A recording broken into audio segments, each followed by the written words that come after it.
Chapter 99, in which the other order is learned of. Chapter text. One final thing worth mentioning towards the end of sixth year was a little baking competition held in the final weeks. The winners would get a little trophy not unlike the house cup, although, as Dumbledore was happy to remind them, you are all winners, and the true reward comes from knowledge and self-satisfaction. Crabbe and Goyle had entered as a team, and Harry was surprised to find that he had gotten very invested in their progress. They kept managing to score high in the ratings with both taste testers and the judges proper, and by the time of the final week, it was down to them and a couple of girls from Hufflepuff.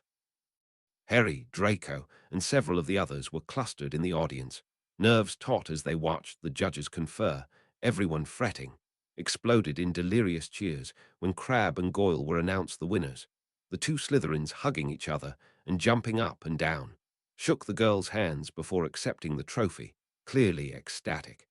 Harry wondered if they had ever won anything before. The announcement that Sirius and Remus would not be returning was met with mixed reception.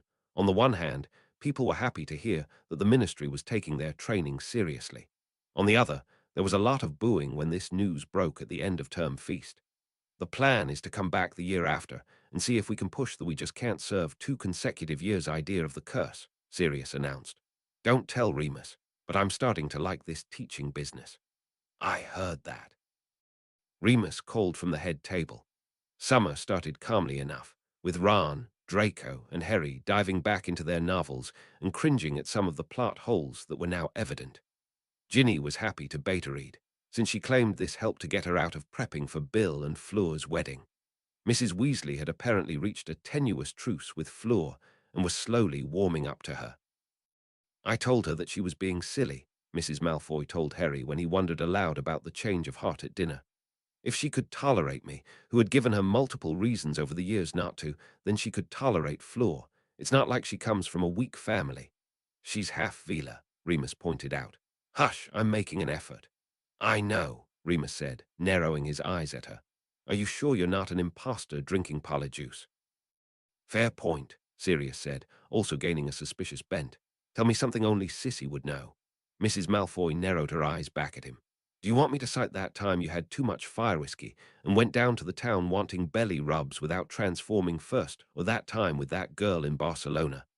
That was you, Remus exclaimed at him.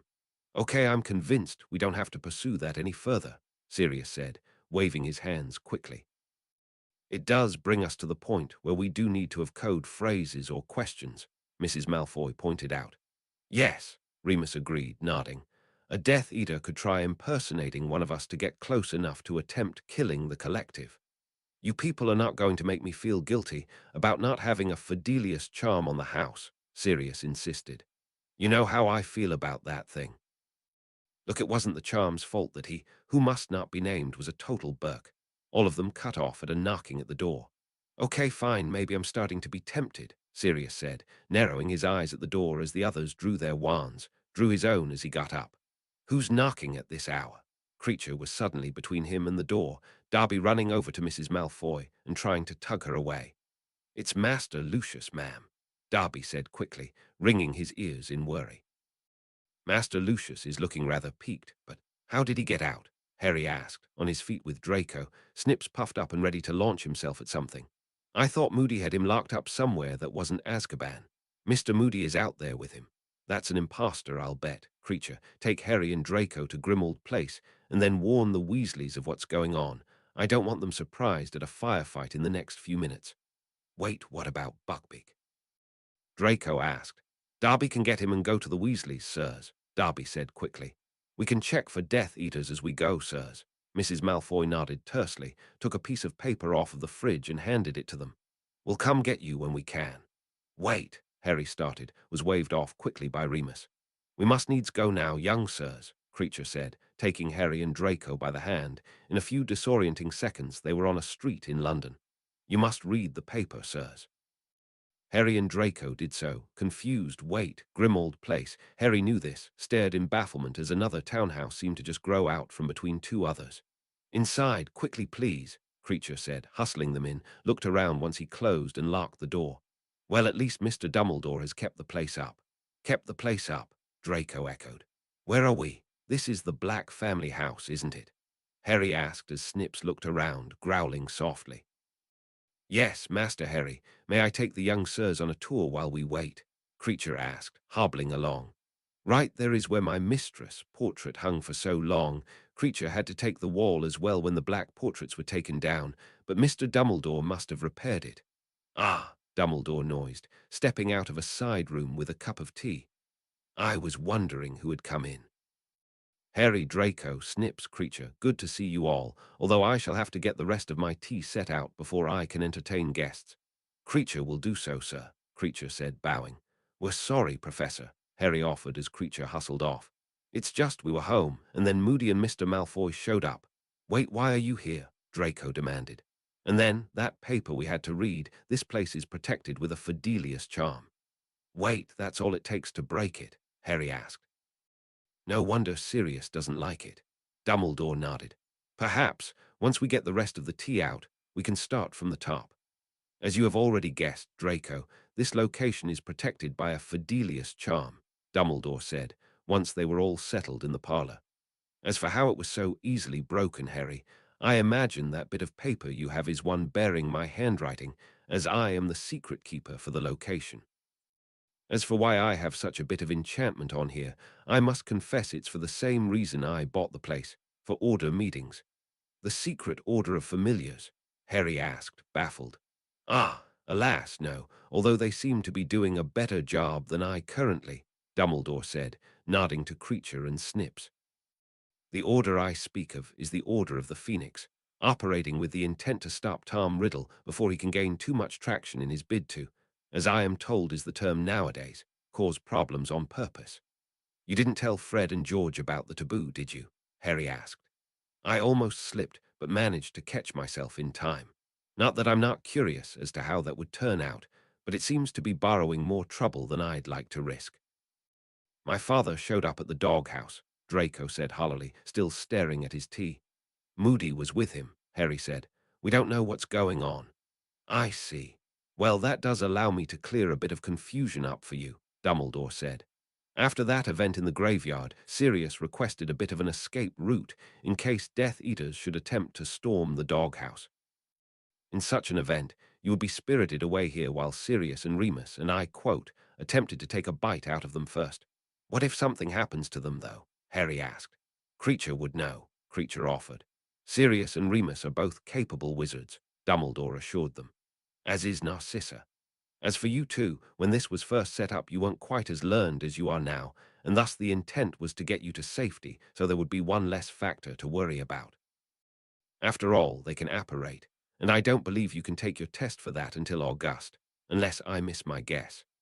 Harry acquiesced this point, although personally his plan was to never apparate again, unless the need was very dire. Thus far the only form of wizarding travel that seemed to agree with him was broomstick. As for the matter of Misters Moody and Malfoy, I suppose we will have to wait and see, Dumbledore sighed. Although I can see that such a thing isn't sitting well with either of you, perhaps I can apparate in and have a look. Creature can do it, sir, Creature said, putting a tray of biscuits on the table. Wait, Creature. What if something happens to you? Harry asked. Creature appreciates the concern, but must remind Master Harry that he is a house elf. Many wizards feel it is beneath them to acknowledge us, and we are talented at staying out of sight, Creature told him, bowing. Father definitely would, Draco muttered. Malfoy would, Moldivaldi wouldn't, Harry pointed out. If he catches wind of you, Snip snipped Harry lightly on the ear before flying over to land on Creature. Mr. Snips has agreed to go with Creature, citing his smaller size as easier to miss, Creature explained. Harry didn't have a counter to that, no matter how much he wanted one. Just be careful, please. Creature will endeavor to do so, Creature said, bowing low. Creature hopes that Mr. Snips will do the same, but makes no promises on his part. Snips chittered angrily at that, and in the next heartbeat they were both gone with a crack. Please be safe, Harry prayed fervently. Snips was forever of a cynical bent when it came to Death Eaters and dark wizards, although whenever anyone in the secret order of familiars asked, why he'd only respond with I know how they are. Which technically they all did, but Snips had to be all cryptic like that. They spotted Darby and Buckbeak down towards the Weasleys. waved back when they waved before motioning for them to stay hidden. Creature had some concerns that Darby would try to do something foolhardy to live up to the high praise the young wizards had been giving them in the form of their fictional writing. Don't get him wrong, it was flattering, but he was only doing as any good house elf would do and protecting his family. The doghouse was still in one piece, which he took as a small win. At the very least, it likely meant he had less to clean up. Sneak up to the window, Snips lofting up to peer in. Well, Creature asked. They're all just talking, Snips reported, tone dripping with disbelief. I'm going in. Use the dog door, Creature advised, knowing that Snips could likely squeeze in without making much noise. Let's see, could probably apparate up to one of the bedrooms and sneak down. Help. Had to run and assist Darby in stopping Buckbeak from charging right through the front door. The hippogriff reared back, wings flared and front legs clawing at the air. Let me at M, Buckbeak railed. Thinks he can show his face around here. Perhaps we wait until Mr. Snips is done with reconnaissance, Creature offered. Mr. Buckbeak's plan could be Plan B, Darby offered, picking himself up from where he had been dragged by Buckbeak. The ill-advised attempt to stop him involved hanging onto his tail, and physics just simply had not been with poor Darby. Buckbeak snorted at that, stamped angrily around to peer into the windows, ignoring the house elves, suggesting that he be more discreet than that.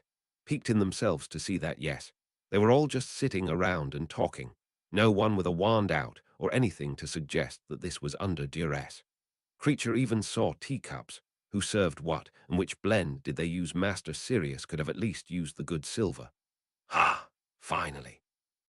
Buckbeak snapped as Snips levered a window open, trotted over and shoved his head in. Are you done? If you are, I'm going to go stomp him. Postpone the stomping for now, Snips said, looking at the house elves. Get the boys. Darby, you may inform the Weasleys that there will be no need to storm the castle at this time. That caused confusion for all three Order members. Why? What's happened? Darby asked, wringing his ears fretfully. It seems that one Lucius Malfoy has renounced the Death Eaters. For real this time, Snips added sardonically. Are you sure? Buckbeak demanded. Funnily enough, I know when I'm being lied to. Creature suspected that this was true. Circled back to the one window to peer in, saw the Malfoys seated on the couch, space between them, but talking, saw Master Sirius with his head turned enough to look out the window at him, nod once. Creature returned the nod, returned to Grimmauld Place. He wouldn't deny this was baffling, but he trusted his family. Chapter 100, in which heavy topics are discussed. Chapter text. Harry wasn't sure what to make of this news when he came back, couldn't even imagine what Draco was thinking. You know, next time you could write ahead or something and let us know, Sirius told Moody as they caught the two boys up. I did, Moody growled, unless the owl was intercepted. You don't mean this thing, Remus said, indicating a paper he was holding. That's the one. Moody, you can't send us an encrypted message without a cipher. How are we supposed to translate this? I gave you the cipher before the school year ended. Wait, is that what it was? Sirius asked. I figured you had gone balmy, dragging us into a corner, muttering one word and then stomping off. Why do I bother? Moody grumbled. Go back to Mr. Malfoy being here, Harry said, Snips perched on his shoulder and glaring at everybody. My understanding is he got off for good behavior, Remus told him. Didn't he pull that stunt already? This is a point, Sirius said, looking at Moody. I'm more inclined to believe him this time, Moody growled. If for nothing else, because he actually gave us information we can use this time, like you know whose location. Everyone went real stiff and quiet at that. Come again, Sirius asked. I think you heard me the first time. Already let Dumbledore and Minister Weasley know. Dumbledore assured me he's telling the truth. There's some planning in our futures. Is this why Dumbledore was at where we were sent? Harry said, wondering if he was allowed to say where they had gone. Moody knows about Grimmauld Place, Remus told him. And yes, that's why he was there, Moody said. Currently we're having to organize everyone, which is like herding a clouder of bloody cats. Going off half-cocked is how you get chunks of your face lost. Moody shrugged like this was a fair point. Back to the topic at hand, Malfoy gave us the details. Preliminary reconnoitering suggests it's true. We allow for some time off for good behavior. I'm here in case he decides to waste that bit of good fortune. You're just waiting for a good excuse to hex him, aren't you? Sirius asked. You bloody right I am. grumbled a little as he glanced over. Not even doing any smug, pureblood nonsense. He's being careful not to give me an excuse to hex him. Well, at least he's not stupid, Remus said. Draco had apparently had enough, left the room. Harry followed to find him stroking a furious-looking Buckbeak. He decided to hang back. Buckbeak looked mad enough for all of them. "What do you want?" Draco muttered finally, not looking up. "It was awkward in there," Harry told him, "and it's not out here. You want to talk about it, or are you still brooding?" "I don't brood," he muttered, still glaring at nothing. "It's just why. Why is he here?" "Why does he care? Probably there's an explanation if we go back in," Harry said. "You don't have to talk to him." Moody was explaining it. "He's a bloody coward," Draco insisted, still not looking at him. "Why would he risk you-know-whose wrath like that? This is going to sound dumb, but staying out here isn't going to answer that question." "Dang it," Draco sighed, resting his head against Buckbeak's neck. "Just give me a few minutes." Harry nodded, leaning against the side of the house as Draco composed himself. Likely, he'd need a few moments himself once this all got squared away, distracted himself with wondering how he would react to reticent Dursleys trying to get back into his life. Probably as well as Draco was handling it, he figured. Look up at the sky, picking out the stars starting to wink into view. End of July, he'd be of age, an adult in the wizarding world, and yet he didn't feel like it, more like an imposter getting ready to walk into a crowded room and hope he didn't get made. Tack on how people felt about him. Neither can live while the other survives. It all seemed far too big for one young wizard. Snips clung to the chandelier as he listened to the adults talk. Eyes narrow as Creature got Darby to help him get the good silver out. Darby adamantly refused to go near Lucius, citing how he loved to hit him with his currently absent cane. Noticed that the younger house elf did hover near Draco, if nothing else offering moral support as he processed his father back in his life after 2 years. He also noticed the absence of the other teen of the house, glanced at Creature, who glanced at the open window. I glanced back at the conversation, which had mostly wound down from the major points. "Tell me if anything worthwhile is discussed," he said, dropping out of the chandelier and flying out the window. "Creature lives to serve," Creature said, pouring some tea. Snips found Harry hanging under one of the eaves, flew up and clung next to him. "Sulking doesn't suit you," he decided to say when it was clear Harry wasn't going to say anything. "I know," Harry groused. Snips nodded, waited a few moments for Harry to say anything. "Do you want to talk about it? It's just, what am I supposed to do with this?" Harry demanded. "Moldy Valdi's still out there, and what kind of stupid power is love, anyway?" Snips considered him for a long time, all seriousness. "You really want to ask that question?" Yes. Look away. You're going to bring Mum up, aren't you?" "Yes, I am." "She died protecting you, and that prevented the Dark Lord from touching you for a long time. It doesn't help me now after he stole my blood. And yet you got roughly 12 years of relative peace from him," Snips pointed out, looked out over the fields, collecting his thoughts how to explain this. "You're looking at this like how he does, and in doing so you're underestimating how powerful love can truly be." "How, though?" Harry asked. "If it's that strong then Mum and Dad would still be here. The strength of love is putting someone else over your own priorities, life included," Snips told him. "Your father died protecting you and your mother died protecting you. But I don't want anyone dying for me. Let me finish. That level of love was set for us long ago as the ultimate sacrifice, demeaning it does it no service. Look at Harry when he got quiet. Love is not big, noisy, arrogant, or flashy. It doesn't demand attention like dark magic does. It works in subtle ways, in manners that people may miss, but that end up paying off in big ways." "Like how?" In response, Snips pointed his beak down and over to where light was still spilling out of a lower window. "Them. The Malfoys. Narcissa loves her son enough that she wanted him as far away from danger as possible. And in doing so, Lucius had to reevaluate what was most important to him and came to the conclusion that it wasn't the Dark Lord, but his wife and son. Because he loves them, and where love goes, loyalty follows. Look at Harry again. Dumbledore told you that the Dark Lord doesn't understand love, has possibly never known it, and that is what his downfall will be. This wasn't flashy. It was something that happened that you didn't see as a great, grand, earth-shattering thing. And yet the Dark Lord just lost one of his biggest financial backers. This was a devastating blow to him. And yet here, now, what you saw was a family reuniting. You understand what I'm telling you?" Harry was quiet for a long time, digesting this. Us caring for each other, having each other as support. He doesn't have that, does he? Snips shook his head. At best, what he is fear, and fear can be conquered. Things like love, hope, kindness, those take much longer to die, will get back up fighting long after you'd think they'd give up. They may seem soft, but they are the toughest, most tenacious of emotions. Look at him, making sure this got through. It takes a much stronger person to cling to love than it does to hate, and that's all the Dark Lord has. That is why you're able to beat him. It seemed to be sinking in for Harry, tiny bat body trembling as he started actually digesting his emotions. I'm scared. I mean, I'm just a kid. Technically, in a few months you'll be of wizarding majority, Snips pointed out. But good, that makes you smart. I can't take on a dark wizard who's been at this for longer than I've been living. And yet you've learned how to keep him out of your mind and are capable of resisting an imperious curse, two things that many wizards your elder cannot. Believe it or not, that puts you at a distinct advantage. How? Because now he can't undermine you from the inside out, feed your insecurities so they best you. That sort of thing can cripple you faster than any curse. And you're not facing this alone, you know that. Harry nodded. It's just, I don't want anyone else to die over me. And what would you do, face it all by yourself? Snort at that.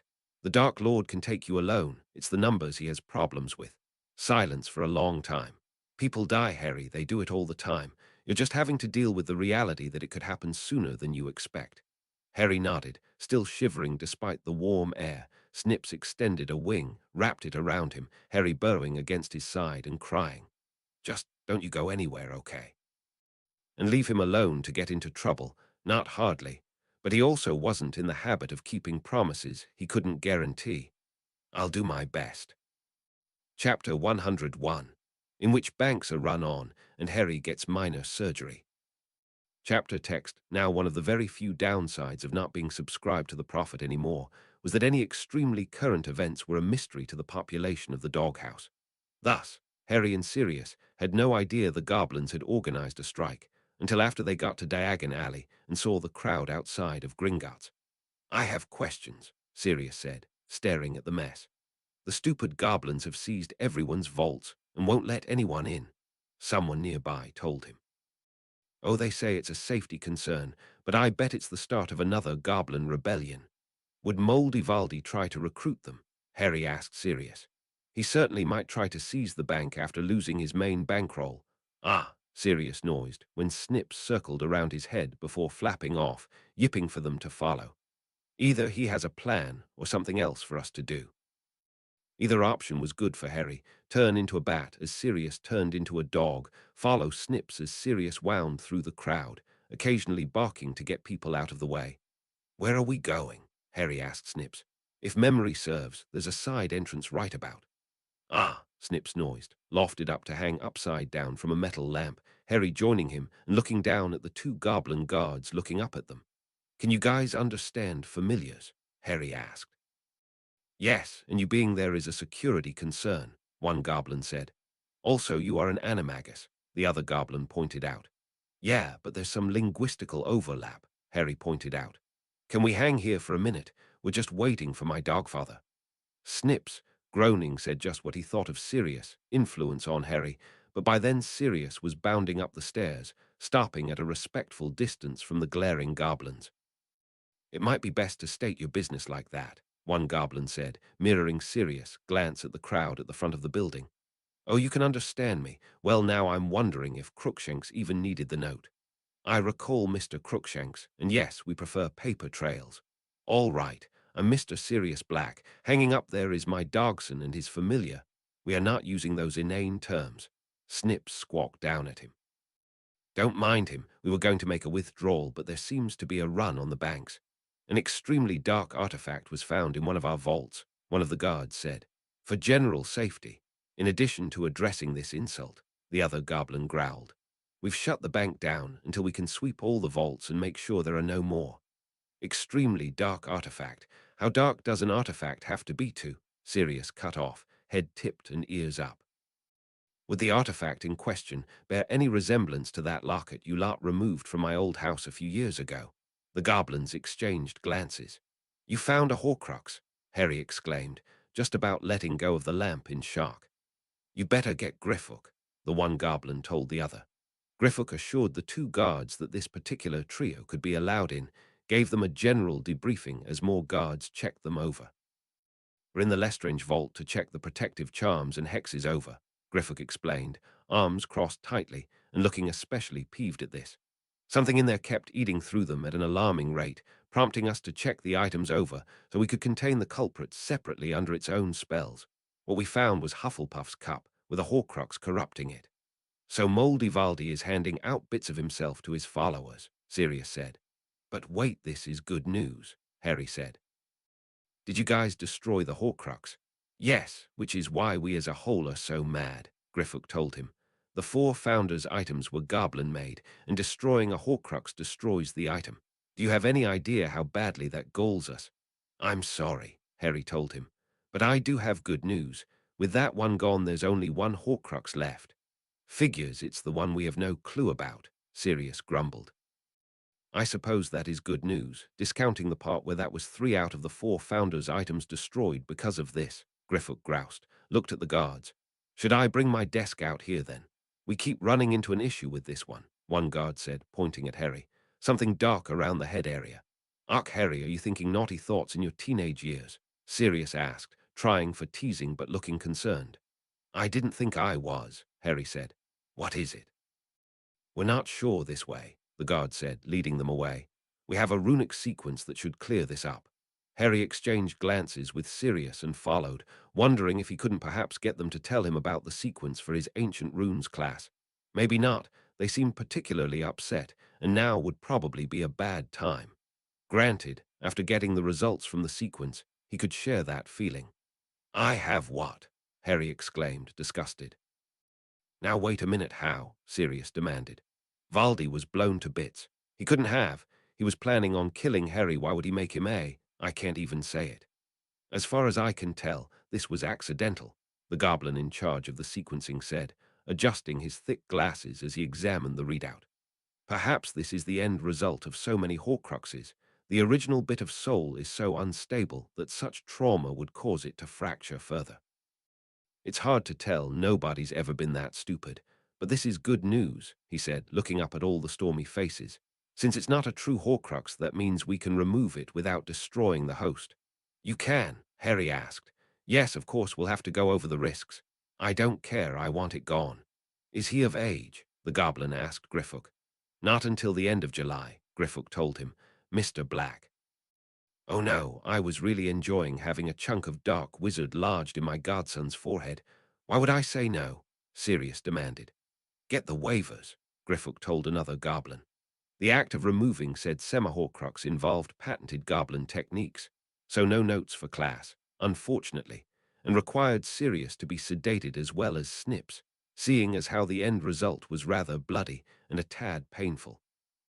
Harry was informed both before and after the fact that this was due to all the blood vessels in the face, which tended to make all head wounds remarkably dramatic-looking. "The good news is, we were able to excise it through your existing scar, so it won't be any worse than it already looks," a nurse goblin named Sherenak informed him. "Keep the head wrap on for a week or 2, and then come back, sooner if you experience any side effects such as fainting if you stand up too fast." "I mean, it is summer," Harry pointed out. "That would be heat stroke, and it means you need to drink more fluids and stop going outside in the middle of the day." "You feel any different?" Sirius croaked, still a little woozy from the goblin's preferred form of sedation. Harry was actually impressed they had a tiny hammer for Snips. "I don't know yet," Harry said, considering. "I mean, I wasn't even aware that that was a thing until—" "Maybe that was the connection Dumbledore said I had, except you'd think he'd have said something." "Maybe. It might not have been something obvious until now, with most of the Horcruxes gone," Sirius mused. "Since he's not spread across 7, 8 pieces now, the remaining pieces are more strongly him, if that makes sense. As much sense as anything else. Thank you, by the way," he said to the goblins. "To be fair, we are more inclined to help against the Dark One after he started destroying our relics," one of the guards said. "He couldn't be more insulting if he spat in our faces. Sorry about that. Last I checked, you weren't responsible. Anything else before I release you?" Sherenak asked. "I don't think so, but I'll let you know. I am a little bummed at not knowing Parseltongue anymore," Harry admitted. We'll sign you up for a correspondence course, Griffook assured him. You can learn Parseltongue. The look Griffook was giving him suggested that he honestly expected better from Harry. It's just a language. Harry blinked, processing this. I have a friend who might be interested in learning it too. She has a pet snake. Here's the pamphlets. You can pass it on, Griffook said, handing him several. So Moldivaldi isn't so special after all, Sirius mused. This also means by extension Slytherin wasn't either. This is a good day for me, barring your head injury. At least it won't scar, Harry pointed out. Oh, finally. Mrs. Malfoy and Remus both had opinions when they got back. You were in a riot, weren't you? Remus said flatly. Or attacked by dark wizards, Mrs. Malfoy said. Close, but not recently, Harry said. Turns out I had a little bit of Moldivaldi hiding in my scar. Also, Parseltongue is a correspondence course you can take. The dead silence and dumbfounded looks were to be expected. Go back to the scar thing, Draco said flatly. Sit, Sirius said, pointing. This is going to be one of them long explanations. Lucius isn't here, is he? Currently he's at the ministry metaphorically spilling his guts, Mrs. Malfoy said. Good, because this involves those Horcruxes again. Is Dumbledore here, yet I only want to go over this once. Ah, good. I'm not late for lunch, Dumbledore said, nodding to Creature as the house elf let him in. I must say your patroness message seemed a little strained, he said to Sirius. You don't know the half of it. Again, the dead silence and expressions was to be expected when they launched into their story, pausing only for their moments of silence and lunch. Also to be expected, the dead silence lasting for more than a few minutes after they finished. You had him in your head? Draco asked Harry finally, utterly disgusted. That reminds me, I have a lot of showers to take, Harry said flatly. But this means we're done, right? Sirius asked. We can go after him now. Harry was the last one. I don't think so, Dumbledore said pensively. The fact that Harry survived having it taken out, incidentally, I'm glad for this. I was worried it would require a more convoluted version, indicates that this was more of a accidental Horcrux, I'm going to say. That's what the goblins thought, Harry said. And go back to the more convoluted version, you knew. I suspected. I wanted to be sure before saying anything, because as you might guess, telling someone they might have a bit of dark wizard in their head would be rather distressing to the person in question. Yeah, that's fair, Harry admitted. But this does give me suspicions for the last Horcrux, now that we are indeed down to one, Dumbledore said, pondering this. I shall have to quiz Lucius further on this to be certain. Alas that you lost your Parseltongue, Harry, but I suppose I can have Quincy translate for me. There's a correspondence course for Parseltongue, as it turns out. Oh, looked at Quincy. See about penciling that into my schedule, will you? The quill saluted and started scribbling madly. Chapter 102, in which Harry comes of age. Chapter text. One of the immediate benefits of having the bit of dark wizard taken out of his head was the fact that Harry no longer had to deal with wonky nightmares or having to do occlumency every night before bed. That's still gross, Ron said a few days after Harry told him. He had blinked a couple times before insisting on a subject change, promising to revisit the topic after he had time to process. And then, was this the whole time? Like he's been bugging you since you were little? It's definitely gross, Harry said, helping Ron set up the tents for the upcoming wedding. I've been through 3 bars of soap already and the creepy feeling isn't going away. Ron nodded. I was like that for a couple of weeks after who must not be named, Mum was a little worried I'd scrub my skin off. I'm not quite there yet, but I'm getting close. Do you feel any different is the next question. Well, considering Harry had had time to process this. Kind of. I'm not sure how to word it. He was harshing your vibe. At Harry's baffled expression, Muggle Studies homework is researching Muggle slang. You know what? Yeah, that works, Harry admitted. Radical.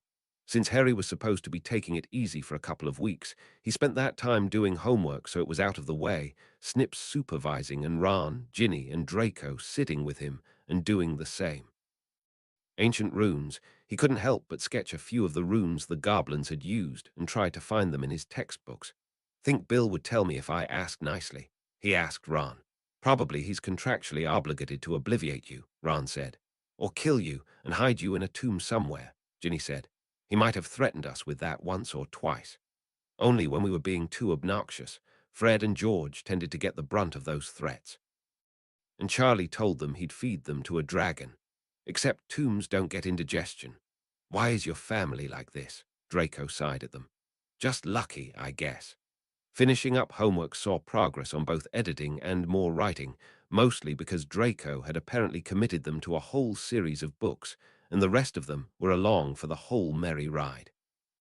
Ginny specifically was working on a story about her Puffskein Arnold, and she and Draco spent more than an hour quibbling about whether it should be written in first person or third. Were writing the rest of them in third person, it'd throw the whole series off, Draco argued.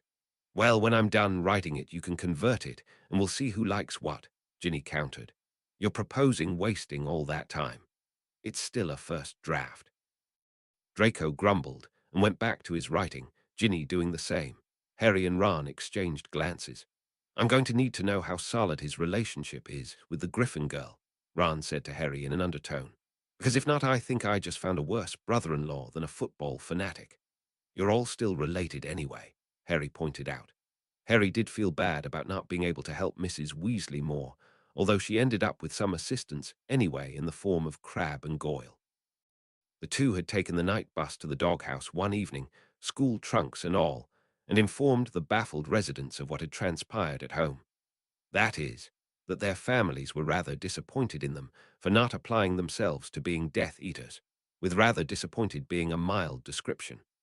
They had slept in the living room that night, as the adults tried to figure out where to place them, and when Mrs. Weasley was filled in the next morning, she offered them Fred and George's old room. They cleaned out the rest of their stuff and told me to do whatever with the space, she told them, fingering her new earrings, courtesy of Fred and George, as she calculated space. I'll do a final sweep to make sure, and you two can stay there. You don't mind? Goyle asked. Certainly not. You can help me with setting up the tables for the wedding, and we'll call it even. They also ended up helping her with the cooking. She had congratulated them upon them, showing her their trophies from the Hogwarts cooking contest, which, as it turned out, was part of the contention with their families. Crabbe specifically spent most of a day practicing making flowers with icing to decorate the wedding cake with, and Harry caught him and Goyle seriously discussing opening a bakery on Diagon Alley after school. I'd fund it if you went with it, Sirius told them as Mrs. Malfoy showed them a spell to make the flowers open and close. We've got enough dark wizards. We need more baking wizards or small home repair wizards. It's definitely more fun, Ron agreed, filming the spell. Okay, Aunt Sissy, once more without the background noise. Do you see what you've started? She asked Harry, exasperated. Sorry, Harry noised, shrugging. The flowers look really good, though. This is not where I saw us when we started Hogwarts, Draco admitted to Harry as Crabbe and Goyle cheered at getting the spell. But are you happy? Harry asked him. Draco considered this. Oh, is that what this feeling is? Harry laughed, elbowing him. Just wait until we introduce these two to dinosaurs. Jurassic Park, despite being on the much smaller TV, still remained an excellent movie, and seeing The Lost World. Jurassic Park in the theater, in Harry's opinion, was just as good the second time around as the first. It should also be mentioned that Crabbe and Goyle practiced the wedding cake on Harry's birthday cake. So I don't think I've ever had a three-tier cake before, Harry said, fortunately bandage-free, as he looked said cake over. Well, it's not every day a boy turns 17, Sirius said. At least they added lightning bolts and snitches and broomsticks in addition to the flowers, and enchanted the snitches to flap their wings, Harry was pleased to note. It looks awesome, guys, thanks. Will you accept it instead of a birthday present? Crabbe asked. The cake isn't the birthday present. It's also got multiple layers with different fillings on the inside, Goyle added. Creature and Darby helped us figure that out. Creature lives to serve, Creature said, bowing. Now remember, sirs, consistency of the filling is key, Darby added, bouncing up and down excitedly. Harry, personally, thought that his 17th birthday was his best yet. Not only could he now legally use magic, and had Akio ed his glasses just because he could, but he had spent the day with many of his friends and gotten several wonderful gifts, including a watch he had seen many a wizard use, and was similar to ones Ron and Draco had gotten for their birthdays earlier, although evidently second-hand. It was my brother Fabian's, Mrs. Weasley told him. Sirius and I went back and forth on whether he should get you a new one. It's every witch and wizard's coming-of-age gift, But I said you'd appreciate this one more. You were right, Harry said, hugging her. He knew about her brothers and how they had died fighting Death Eaters, and knew how much this meant both to him and her. Thanks, Mrs. Weasley. Moody sent him a sneakoscope and a list of spells to practice. Harry made sure to cast the detection spell on both, certain Moody would somehow know otherwise. And Hagrid sent him a moleskin pouch with an expansion charm on the inside. The pouch itself would shrink if someone else tried to root through it without his permission. Many of his friends sent books, Dean Thomas specifically sending him a book on American cryptids, with a note sent one to Luna too. I'm anticipating interesting articles while I wait on the documentary. But none of that is real, though, Hermione protested as Harry flipped through it. We don't know that, Harry pointed out. Bigfoot's just like a bigger American demiguy's cousin, Ron said, reading over Harry's shoulder. What do they mean it has telepathy, affects electronics? Oh yeah, it's a magical creature. Boys, Hermione sighed, shaking her head. Don't worry, we'll ask Luna along on the camping trip while you're busy doing something awesome here, Harry told her. Unless you want to be stuck with us in a tent for an extended period of time. I do believe I'd rather not. Speaking of tents, Harry had gotten a wizarding one for his birthday. We figured with your plans for after school it'd be the best bet since Molly took care of the watch, Sirius told him.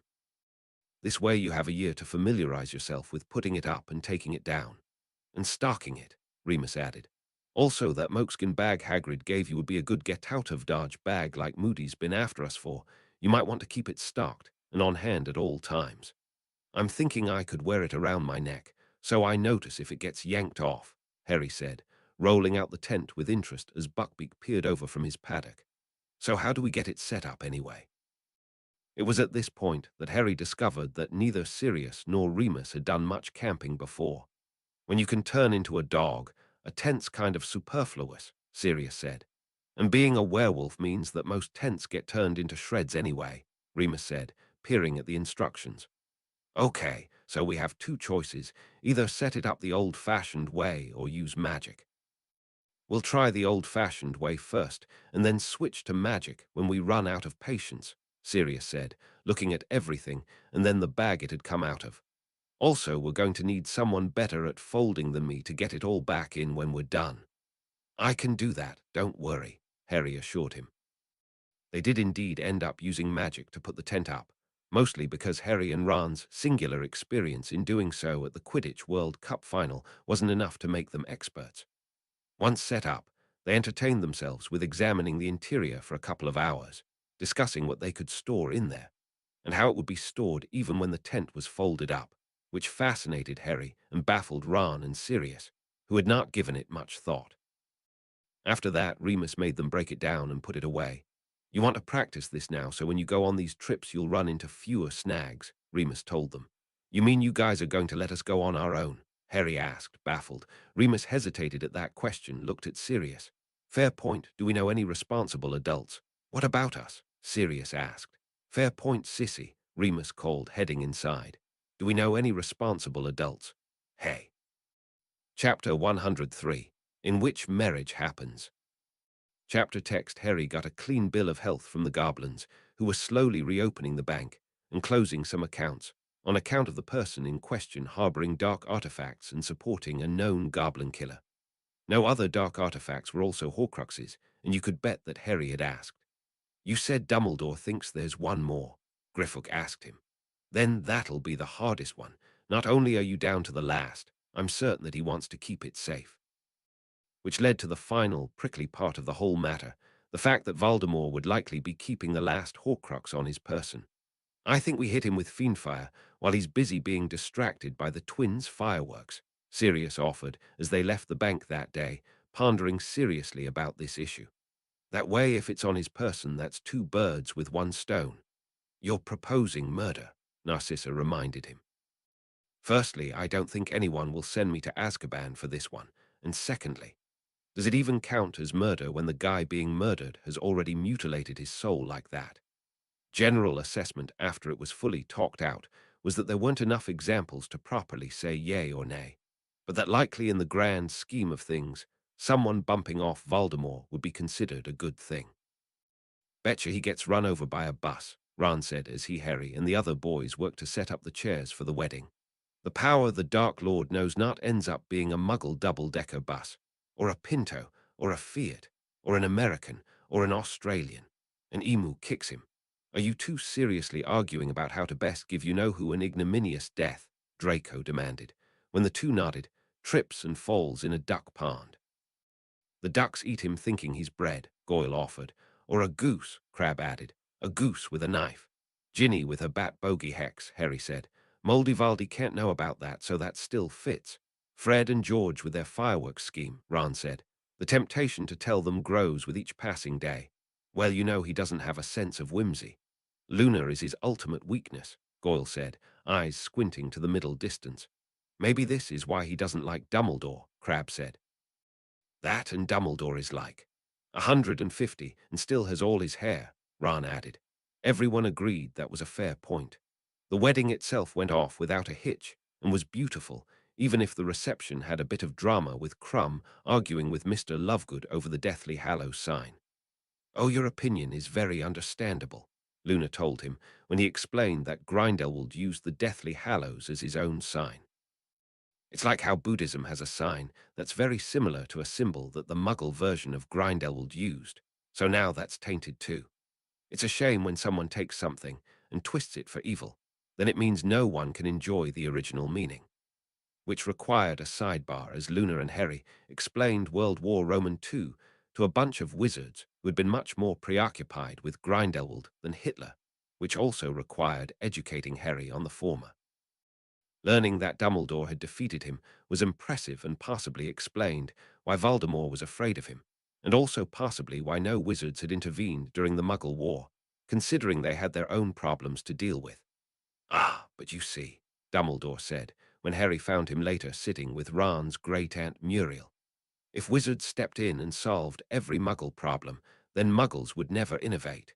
Which reminds me, Muriel, have you seen this? It's called a Game Boy. You can play games on it by plugging in different cartridges like so. Didn't wizards help Muggles in, like, the Dark Ages, though?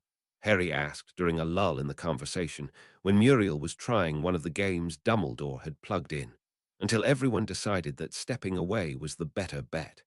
Ah, but then you see all the innovation that followed, Dumbledore asked him. The problem with magic, which I suppose has always been the problem with magic, is that there's no reason to innovate and improve.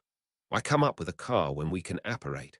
Why invent a plane when we have broomsticks? You and your friends have figured out how to make video cameras record magic when before we had no need because you got the idea from Muggles. There are some wizards who believe that wizards should rule over Muggles, like Grindelwald, just like there are some Muggles who think they should rule over everyone. Inherently, I have found that the best people for leadership are those who do not want it, and would rather let people figure things out on their own than outright tell them what to do. Albus, I'm still not certain what this has to do with grilling, Muriel said, still fiddling with the game. I'm not either, although I've been informed that these games have bonus levels. Perhaps it's in one of those. What's the game? Harry asked, blinked when Dumbledore told him George Foreman's co-boxing. Ah, George Foreman did boxing before he started selling grills. Did he really? That might explain the sales pitch for the grills. Oh, I won, Muriel cheered.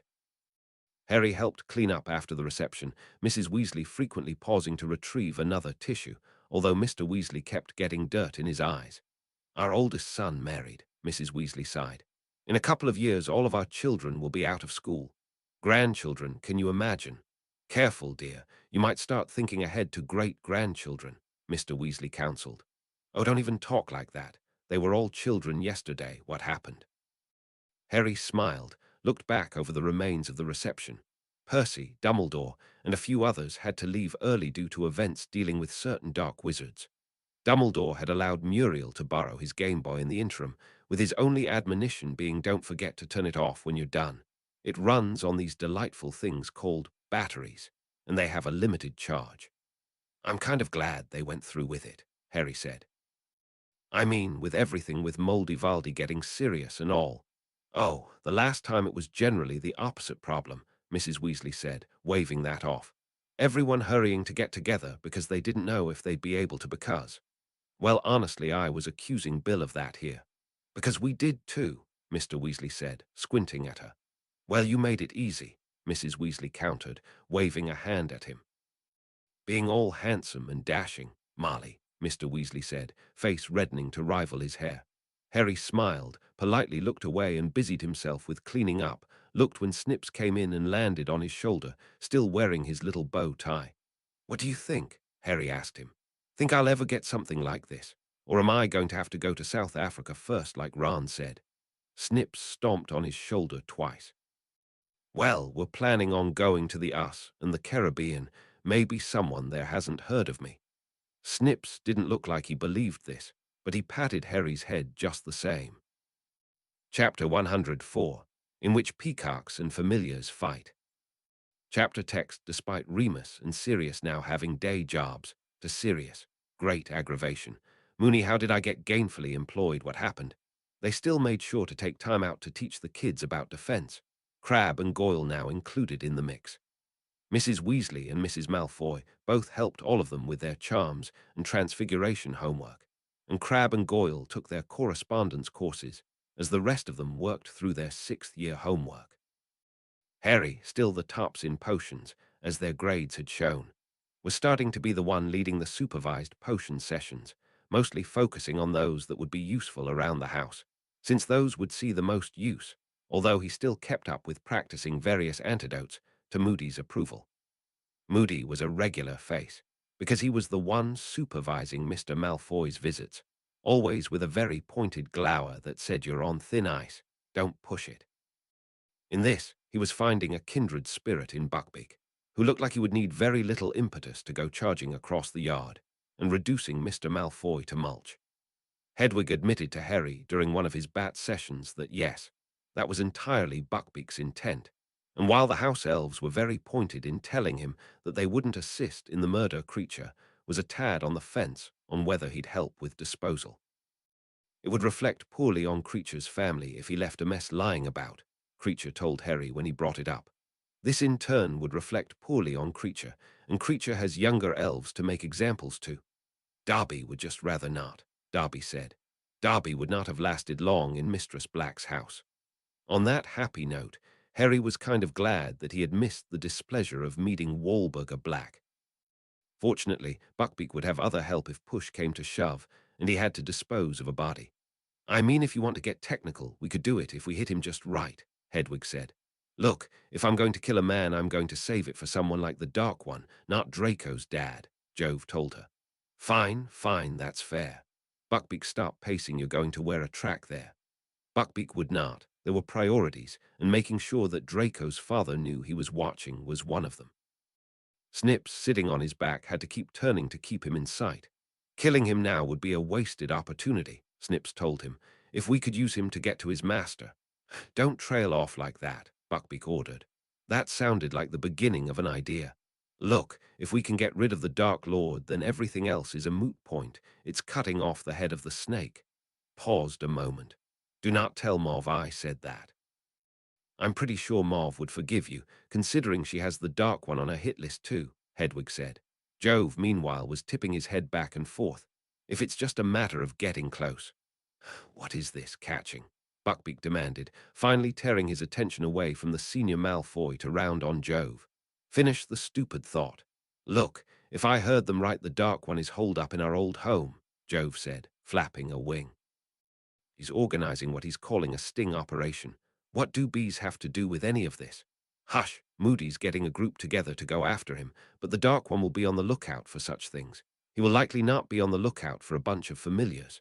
And unless I miss my guess, that would be the power the Dark Lord knows not, Snips said, finally, a way out of this mess that wouldn't endanger Harry. Is this why you've been so quiet lately? Hedwig asked Jove. No, Jove admitted, not looking at any of them. An owl trying to evade eye contact is an interesting sight indeed. Draco's planning on sneaking back to the manor. He figures he can blend in with the peacocks already there and getting clothes. He's been wanting me to help. Dead silence. What? Buckbeak roared, Snips having to hang on for dear life when he kicked. You can't do that, Hedwig exclaimed. The whole point of the order is to keep our wizards from danger, not enable them to go head first into. Oh, good grief, I'm sounding like Snips, she muttered, a wing to her face.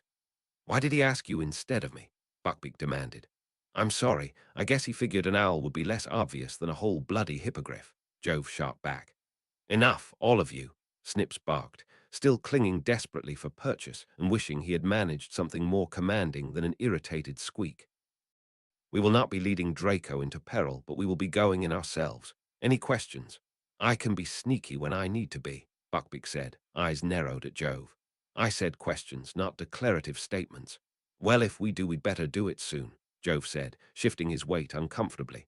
Draco passed his apparition exam, and I think he's planning on doing this sooner rather than later. Wonderful, and you were keeping this to yourself because. And you left Draco unattended. Hedwig demanded. Oh yes, sure, because I'm some stupid buzzard. I told Darby to keep an eye on him, Jove snapped. I think we can all agree that house elves are sneakier than the rest of us. I just told you I can be sneaky when I need to be, Buckbeak started, cut off when Darby suddenly appeared between them, ringing his ears. Master Draco just snuck off and apparated. He went to the manor, Darby squeaked. Everyone exchanged glances at that. Darby, take us there, Hedwig ordered. Draco didn't go off by himself. For the record, it was just that the other two apparated in separately after he showed them some pictures of Malfoy Manor.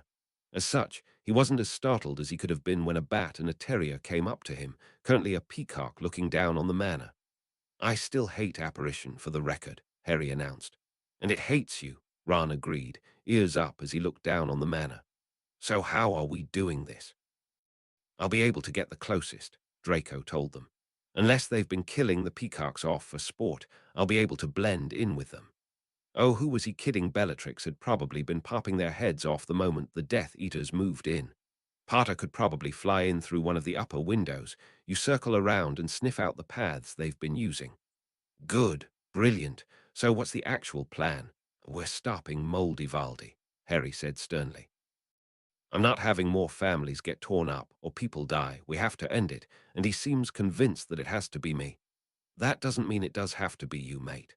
Draco stiffened his neck, glancing up at where Harry was hanging. He could see it too, knew where he was coming from, even if he himself shouldn't have to do this. He did, because he was in a spot to do something and he could. Come on, Draco said, trotting down the hill into the hedge maze surrounding the property. If we don't do it now, we never will. Woof, Ron sighed, following as Harry flitted off. Just want you to know that if we die, I'm blaming you. Fair enough. Watch as Ron rounded the corner before ducking into the maze. He had spent enough time in here growing up that he had the turns memorized no problem, slowed as he got closer, having to navigate through a maze that hadn't been trimmed in a while. Did their detection spells work on Animagi? He should have asked, but then that would have raised some suspicion. Stop. The startled squawk was most unbecoming for the heir to the Malfoy name, as was the leap and frantic wing beats, just about tripping on his trailing tail as he spun to face. Ha! He blurted, realizing he had been stopped by one of the manor's peacocks. What are you doing? He demanded, hustling Draco out of the path and into the bushes. Get out of sight, you foolish bird. Who are you? He asked suspiciously. Malfoy Peafowl would be so foolish as to act like this, none still living at least. They're not actually killing you, are they? Draco asked. He had started warming to the birds after getting Buckbeak, and the idea that yes, they were being killed for sport. Answer my questions first. Or glance in the direction of the manor, now difficult to see thanks to how overgrown the grounds were beginning to be. First, are you with the Order, the secret Order of Familiars? Of course. Look him up and down. Why, usually they send a message with one of the house elves. The house elves. Believe it or not, house elves are just as concerned with their wizards' well-beings as familiars, which means you are not with the Order, as you would have known that. Sigh, comforting himself with the knowledge that, at the very least, this peacock wouldn't be reporting him to the Death Eaters. I'm not. I'm Draco. I became an animagus last year. Young Draco, the peacock exclaimed, struggled to recover quickly. Well, at least you have good taste insofar as forms go. What are you doing here? It's not safe. It's not safe for you either. What are you still doing here if they're killing you? Why haven't you asked the house elves to get you out if they visit? We've been spying for the Order, the peacock explained, guiding Draco further away from the house and glancing in that direction as they went. They don't think we understand them, view us as little more than decoration, as I suspect you did once upon a time. he added, turning that beady eye on Draco. The primary risk in getting close enough to eavesdrop is that it gets us close enough to Hex, and that's discounting the risk Nagini poses. Nagini. The Dark One's familiar.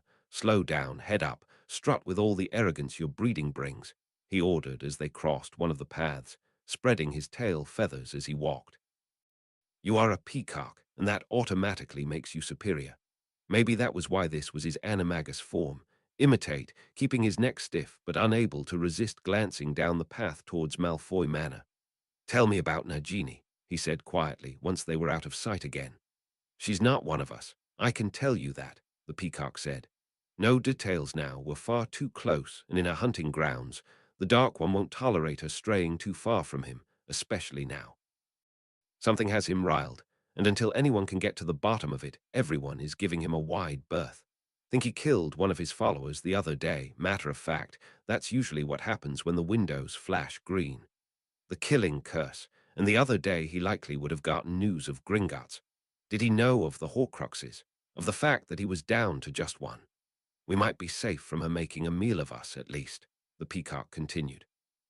Usually the Dark One allows her to eat those he kills, and snakes can go a great deal from such a meal.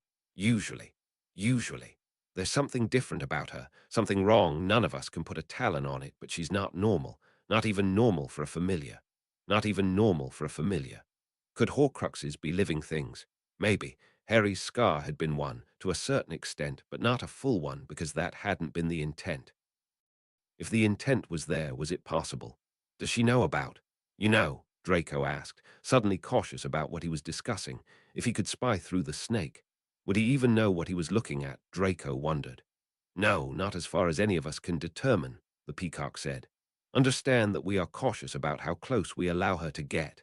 Stay away from those bushes, he added. You must exercise caution regarding any place that could be a hiding place for a snake. Vaguely, he missed several years ago, when he viewed snakes as the great and noble symbol of Slytherin, tried to remind himself that it wasn't all snakes. Mauve was nice enough, and the snake they had found in the garden and practiced their parcel tongue on had been politely baffled at the attempt. Why do you stay here, then? He asked. I know you told me why, but isn't it too dangerous here? Because a true head of a bloodline thinks of the future, the peacock said. We understand the risks of staying, yes, but we understand the risks of leaving as well. A touching sentiment, to be sure. Draco started, the peacock fanning his tail feathers in a display of aggression and arrogance as he turned to face Nagini. Draco stared at the massive snake slithering out from under the bushes and across the lawn towards them, easily holding her head well above the ground to be even with them, thicker around than his leg when he wasn't a bird, eyes holding hate and cunning and something darker as they fixated on him. Fan your tail, the peacock hissed at him. Never show anyone that you're scared. Is this a sign of yours that I missed? Nagini asked, hissing on her SS and looking far too amused as Draco fanned his tail out neck stiff to keep from ducking. Such a shame, I thought I had eaten them all. What do you want, Nagini? The peacock demanded, sounding bored. Hasn't your master fed you today? Oh, I thought you knew by now. I kill and eat you birds for sport, she said, head weaving slightly as she stayed focused on Draco. I enjoy the despair it brings you. Don't maintain eye contact, the peacock hissed at him. She's trying to hypnotize you. I do hope you have another batch of eggs ready. Those go down so sweet. She was definitely trying to hypnotize him, but he was seeing more than she probably wanted him to, could see when another presence entered behind her eyes, watching them, more than what any wizard could do with a familiar, almost as if a part of you-know-who was in her. She's the last one, he breathed, realizing. Last what? She demanded, tipped her head, coils tightening, as though she was listening to someone else. Do I tell you how to play with your food? Glance at the manor. You know who was coming. He was sure of it. He wouldn't chance his last Horcrux being destroyed. They had to kill her. No one, not even Draco, anticipated the next bit, him not realizing the trouble he was borrowing until after his beak was buried in her eye, kicking out and flapping as she thrashed, flung him into the bushes, tangled for precious moments as she rounded on him, surging forward with a furious hiss. The peacock struck her in the back of the head, slamming it down and kicking with his beak, jabbing at her remaining eye. Draco pulled himself free, leaving a few feathers in the process. Right as Nagini hit the peacock with the bulk of her body, crushing him as she thrashed away. "No," Draco hollered, rushing over to the gasping bird. "No, please be okay, foolish boy," he managed. "Why?" "Because she's the last one," Draco gasped out. "If we kill her, then we can kill the Dark One." Suddenly no trembling, no gasping, just intent focus on him. Then finish the job. Draco stared, frozen for just a moment, spun with a furious peacock scream, ripping over Nagini's pained ravings and snapping her attention back to him. She lunged, he jumped, landed on her head and dug his beak into her other eye, clamping down and kicking hard with his feet and wings, doing his best to avoid her trying to coil around him and squeeze. Had this further thwarted when Ran came howling in, grabbing her tail and yanking the other way as more peacocks came storming in, pecks and jabs, as the two animagi tugged and harried at either end. "It's the Dark One." A peafowl screamed, alerting him to the fact that Voldemort himself was storming over, shooting killing curses at the fleeing birds. Incensed at seeing his family's pets being killed like this, and knowing he could do little about it, Harry dove for Voldemort's head, squeaking wildly and distracting him as some Death Eaters followed, spinning away as Voldemort aimed his wand. A second bat swooped down and snatched it away. "Sic semper tyrannis." Snips hollered back, diving to avoid the cursed Bellatrix aimed at him. Voldemort snatched her wand away, aimed at Draco. Ron saw it too, dropped Nagini's tail. "Run!" One last kick, try to pivot away. Too close, too close, too close. Buckbeak barreled in, taking advantage of Harry dive-bombing Voldemort again to scoop Draco to his back and snatch Ron up in his beak, kicked back to catch Nagini under her chin when she lunged, and ended up kicking her right in the line of fire of Voldemort's killing curse. Voldemort's fury was something to behold, echoing weirdly in the maze as Buckbeak cantered away, all but barreling through the burning hedges as the peacocks and peafowl flew overhead. "Darby," Draco noised finally, realizing who was sitting on Buckbeak's back with him. "I'm sorry, Master Draco, but the risk to you was too much," Darby said, ringing his ears. Darby had to disobey. Draco nodded, throat tight, snake blood drying on his feathers, and making the movement pull, flopped his head against Darby's chest and started sobbing. Chapter 105, in which a dark wizard is set on fire.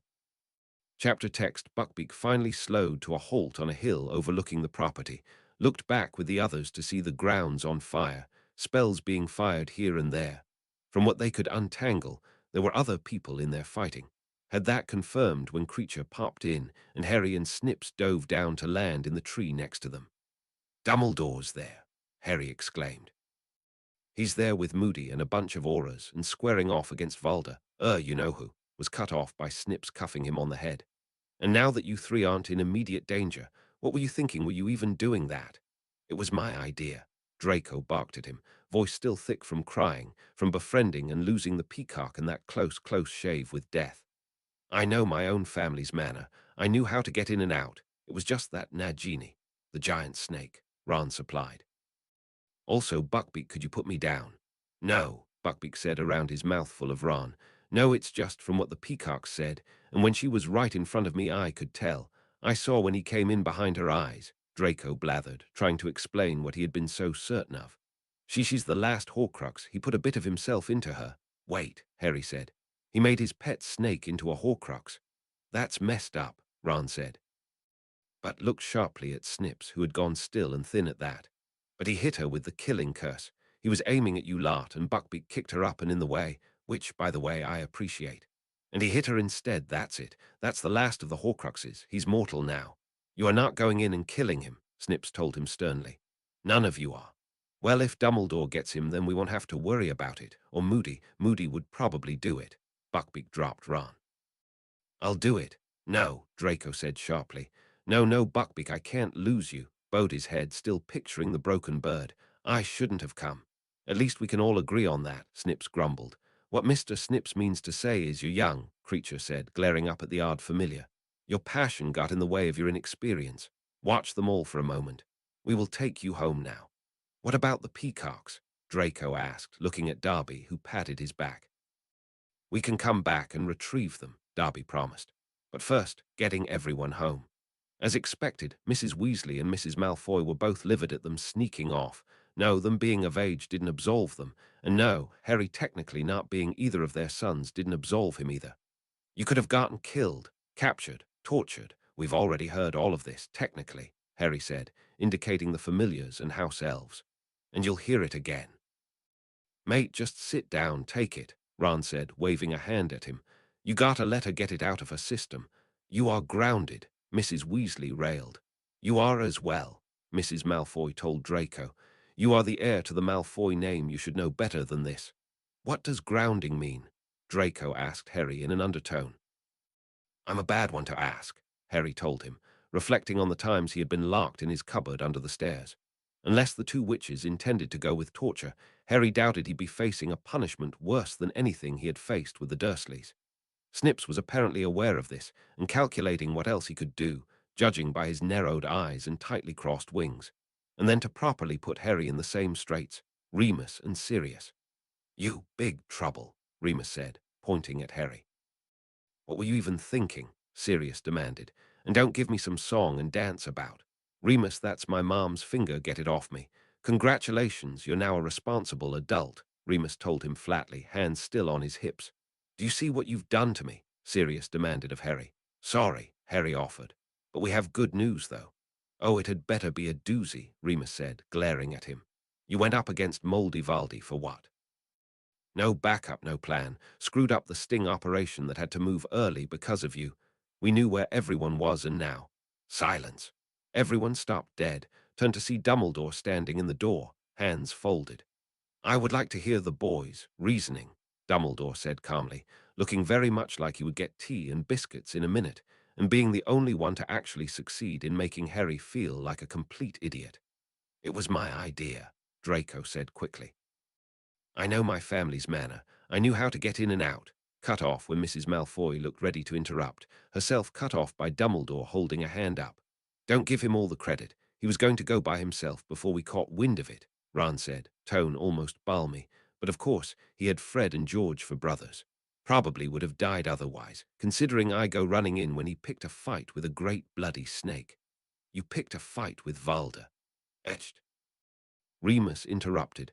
You picked a fight with his pet snake, Sirius corrected quickly. I had to, Draco protested. She was the last one. Pretty sure there's a lot of great big bloody snakes. She was the last Horcrux, he means, Harry interrupted, causing everyone to stop dead. The last, great. We'll never see that snake again, Remus said, throwing his hands up. No, we won't. She's dead. Sirius took a double take at that declaration. Come again. Buckbeak comes in to rescue Ron and Draco, while Snips and I are keeping Moldy-Valdy distracted, Harry explained, waving off Snip's furious chittering. Nagini takes a swing at Buckbeak. He kicks back and catches her under the chin, knocks her right in the path of Moldy-Valdy's killing curse. Granted, I don't know if that works on Horcruxes, but since it works on a lot of other stuff. We did find a snake-shaped burn mark on the lawn, Remus mused. Sirius, meanwhile, had gone very still, processing this, turned and walked outside. Give me a minute, I have to go kiss a hippogriff. You're not serious, Mrs. Weasley said. I'm very serious, thanks. You know what I mean. Dumbledore, meanwhile, was giving all this serious consideration. If you boys are right in your supposition, a living Horcrux is possible, considering Harry's scar, which would make her the last intentional Horcrux. He's mortal now, Mrs. Malfoy asked. To be fair, he always was. He just added a few unpleasant steps to the whole thing. Sirius, get back in here, Remus called out the window. I need to gripe to someone about how Dumbledore described Horcruxes. He's too busy kissing Buckbeak on the beak, Ron observed. You, Draco said, going over to the window to look out. Buckbeak stopped that, but with that in mind. Now it's just the little matter of getting Tom Riddle someplace where we can capture him, Dumbledore finished. Little matter, he says, Mrs. Malfoy muttered. All right, I have you. Sissy Dumbledore called a horrendous dark magic a few unpleasant steps, Remus said to her. You two stop, Mrs. Weasley ordered. I can't be the only responsible adult here. You have Dumbledore.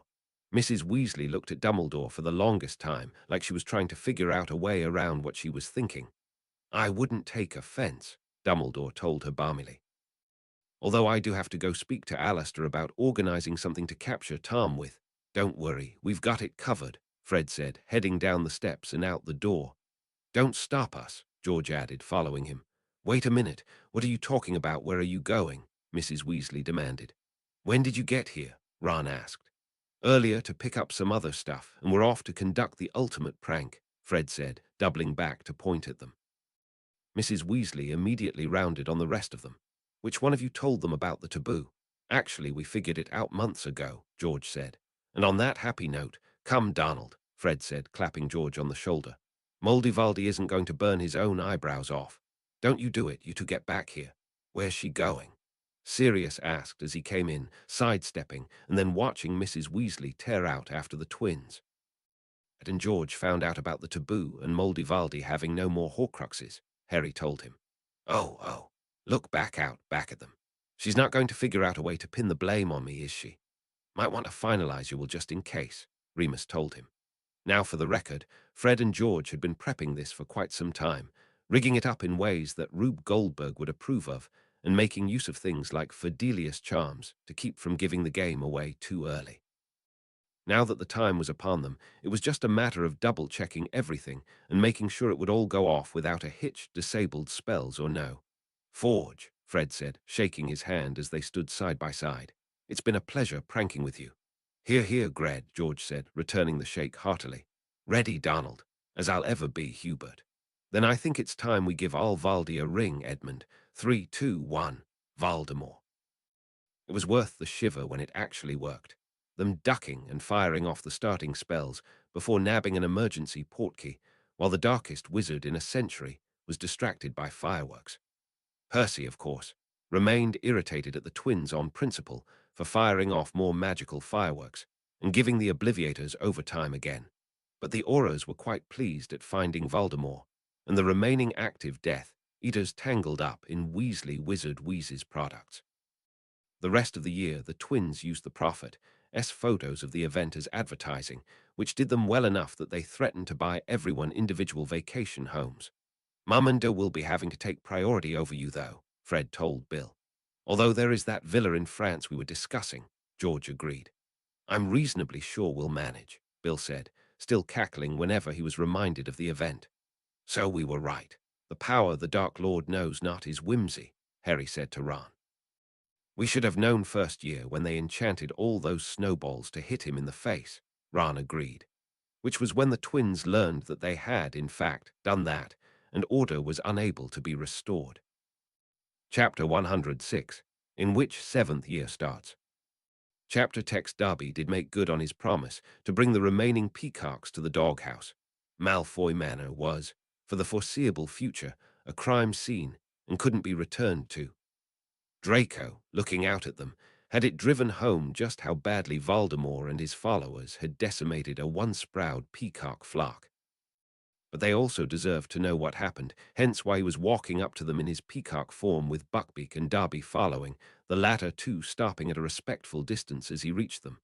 I don't recognize you, an elderly peafowl said. You wouldn't, not like this. I'm Draco, the Malfoy kid, Draco offered. Little Draco, how? But of course, wizard magic. At least you have good taste. So I've been told. Wilted a little at that memory. Which? There was one of you with me, that day on the grounds. I didn't get his name, but he helped me end you-know-who, the Dark One's threat. He helped kill Nagini. And honestly, I'm sorry. I'm sorry none of us thought enough of you to get you out of that mess. The peafowl stepped up to him, making him stop his stammering, looked at him with an expression he recognized from the other peacock, surprised him by resting her head on his. His name was Sean, she said. And he wouldn't have wanted to go out any other way. He nodded slightly, closing his eyes against the tears. I promise I'll take better care of you than before. She laughed at that. Oh dear us, going back to simple pets after all this, she said, fluttering a wing. We won't know what to do with ourselves. Well, I'm sure we'll come up with something. Does this mean the mean wizard's gone, Grandma? One little peacock asked. She looked at him. Oh, he's gone, Draco promised with absolute certainty. Gone and never coming back. Didn't even realize he had been living with that spectre weighing him down until about a week afterwards, when it finally started sinking in that Voldemort wasn't escaping. And if he felt that way, how did Harry feel? He wondered. Heading back for their final year at Hogwarts had a fascinating moment where Harry was not the most popular person on the train. How do you stand it? Ron demanded when he was finally able to slip into the car with Harry, Crabbe, Goyle, and Neville. Invisibility cloak, Harry said without missing a beat, flicking up a quick shield spell to avoid getting caught in the splash zone of the Gobstones game between Crabbe and Neville. How goes it out there? Ginny's handling it with aplomb, but I may have to just spend my free time being a dog, Ron said, collapsing dramatically into the free seat. I'll tell Sirius. He'll give you some pointers.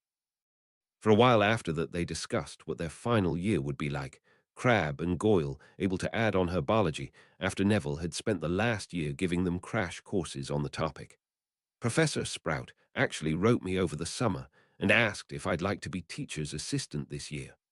Neville said, about bursting from pride. She said we'd work around my schedule and that maybe next year I could be a tar full-time and have that count towards my mastery in herbology. I'm going to get a mastery. Awesome, Neville, Harry told him. Yes, Grandma actually sent a howler to my uncle, the one who gave me Trevor, sent him a howler telling him about it and how proud she was. Sank in the seat with his hands clasped to his chest, Crabbe having to move fast to save the Gobstones tray. I think I might want to try the Patronus again this year.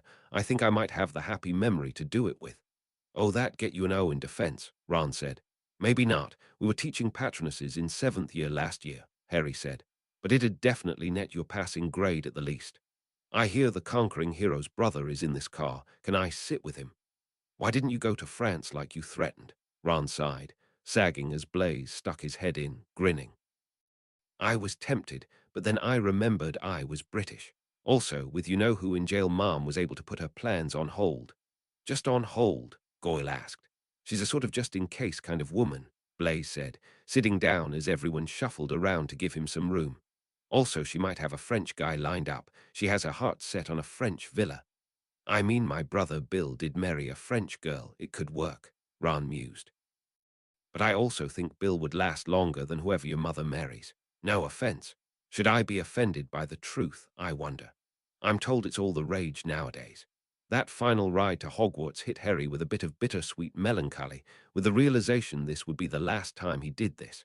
I'm seriously thinking about the teaching career, he told Ron as they passed through the gates. You're guaranteed summers off. You could help me with my film career then, Ron said. I'll just do all the finicky editing in the winter months when I'll be spending most of my time indoors anyway. That's the spirit. Harry's, possibly, final opening feast had Dumbledore's speech be its usual eccentric self, with the addition of introducing the new defense teacher, Kingsley Shacklebolt, whom Harry remembered as the guy who had arrested Umbridge and was therefore in his top 10 favorite adults. Minister Weasley felt I could be spared from Black and Lupin's training program, Shacklebolt explained, due to the fact that I hexed McNair square between the eyes. Don't tell him that it was something I had been wanting to do for a while. Did not like that guy. Said battle was still the topic of interest, and Harry doubted it would cease to be so any time soon. Not even Ron becoming head boy of Gryffindor, Hermione was head girl, was enough to deter questions about his brothers. Once it calms down, they'll notice the badge, Harry assured him. Hopefully, Ron said in an undertone as they lead the rest of the Gryffindors to the dorm. I almost caught myself going, excuse me, I'm head boy a couple of times, but I already scared myself with Percy coming out of my mouth once. I don't want to do it again. It's not too late to change tacks and move in with the dragons. Charlie's already asked me about filming that. Did he tell you? Wants to call it How to Train Your Dragon, and he's got plans of filming it like that Australian bloke on the telly. Are all the dragons gorgeous? They're definitely right beauts. The dorm room had the same feeling as the castle itself, and after a while of laying in bed and staring at the ceiling, Snips lofted over to land on his chest, eyeing him with beady black eyes. The whole year's going to feel like this, isn't it? Harry asked him quietly. This sort of realization that it's all about to be over. Snip sort of wobbled a clawed wing at that. Let me guess. Once I get my homework, I'll be too busy to notice. Harry had concerns that Snips nodded so hard that he tipped off Harry's chest. As Harry suspected, his dance card would be full to bursting this year, not the least because he had Kingsley Shacklebolt tapping his shoulder at breakfast the next day. Professor McGonagall and Mr. Black informed me that you're interested in teaching my class, he said. I'm interested in the teaching assistant part. Are you up for it? The wording implies that I'm going to be teaching and you're going to be assisting. But yes, Harry said. Depends on how well you do. Also, I've been informed that Slughorn has dibs on you for potions. We've spent the whole week dickering with the assumption you'd say yes, Shacklebolt said, handing him several papers.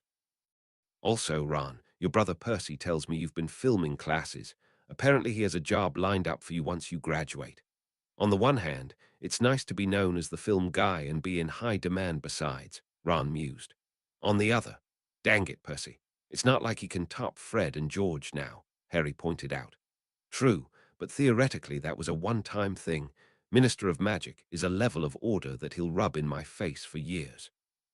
I'm a little concerned you said theoretically about what Fred and George did to you-know-who, Neville told him. Well, if there is a second time, I want tickets to the show, Shacklebolt said, grinning. See you kids in class. Harry actually had a teaching assistant job before his actual first class.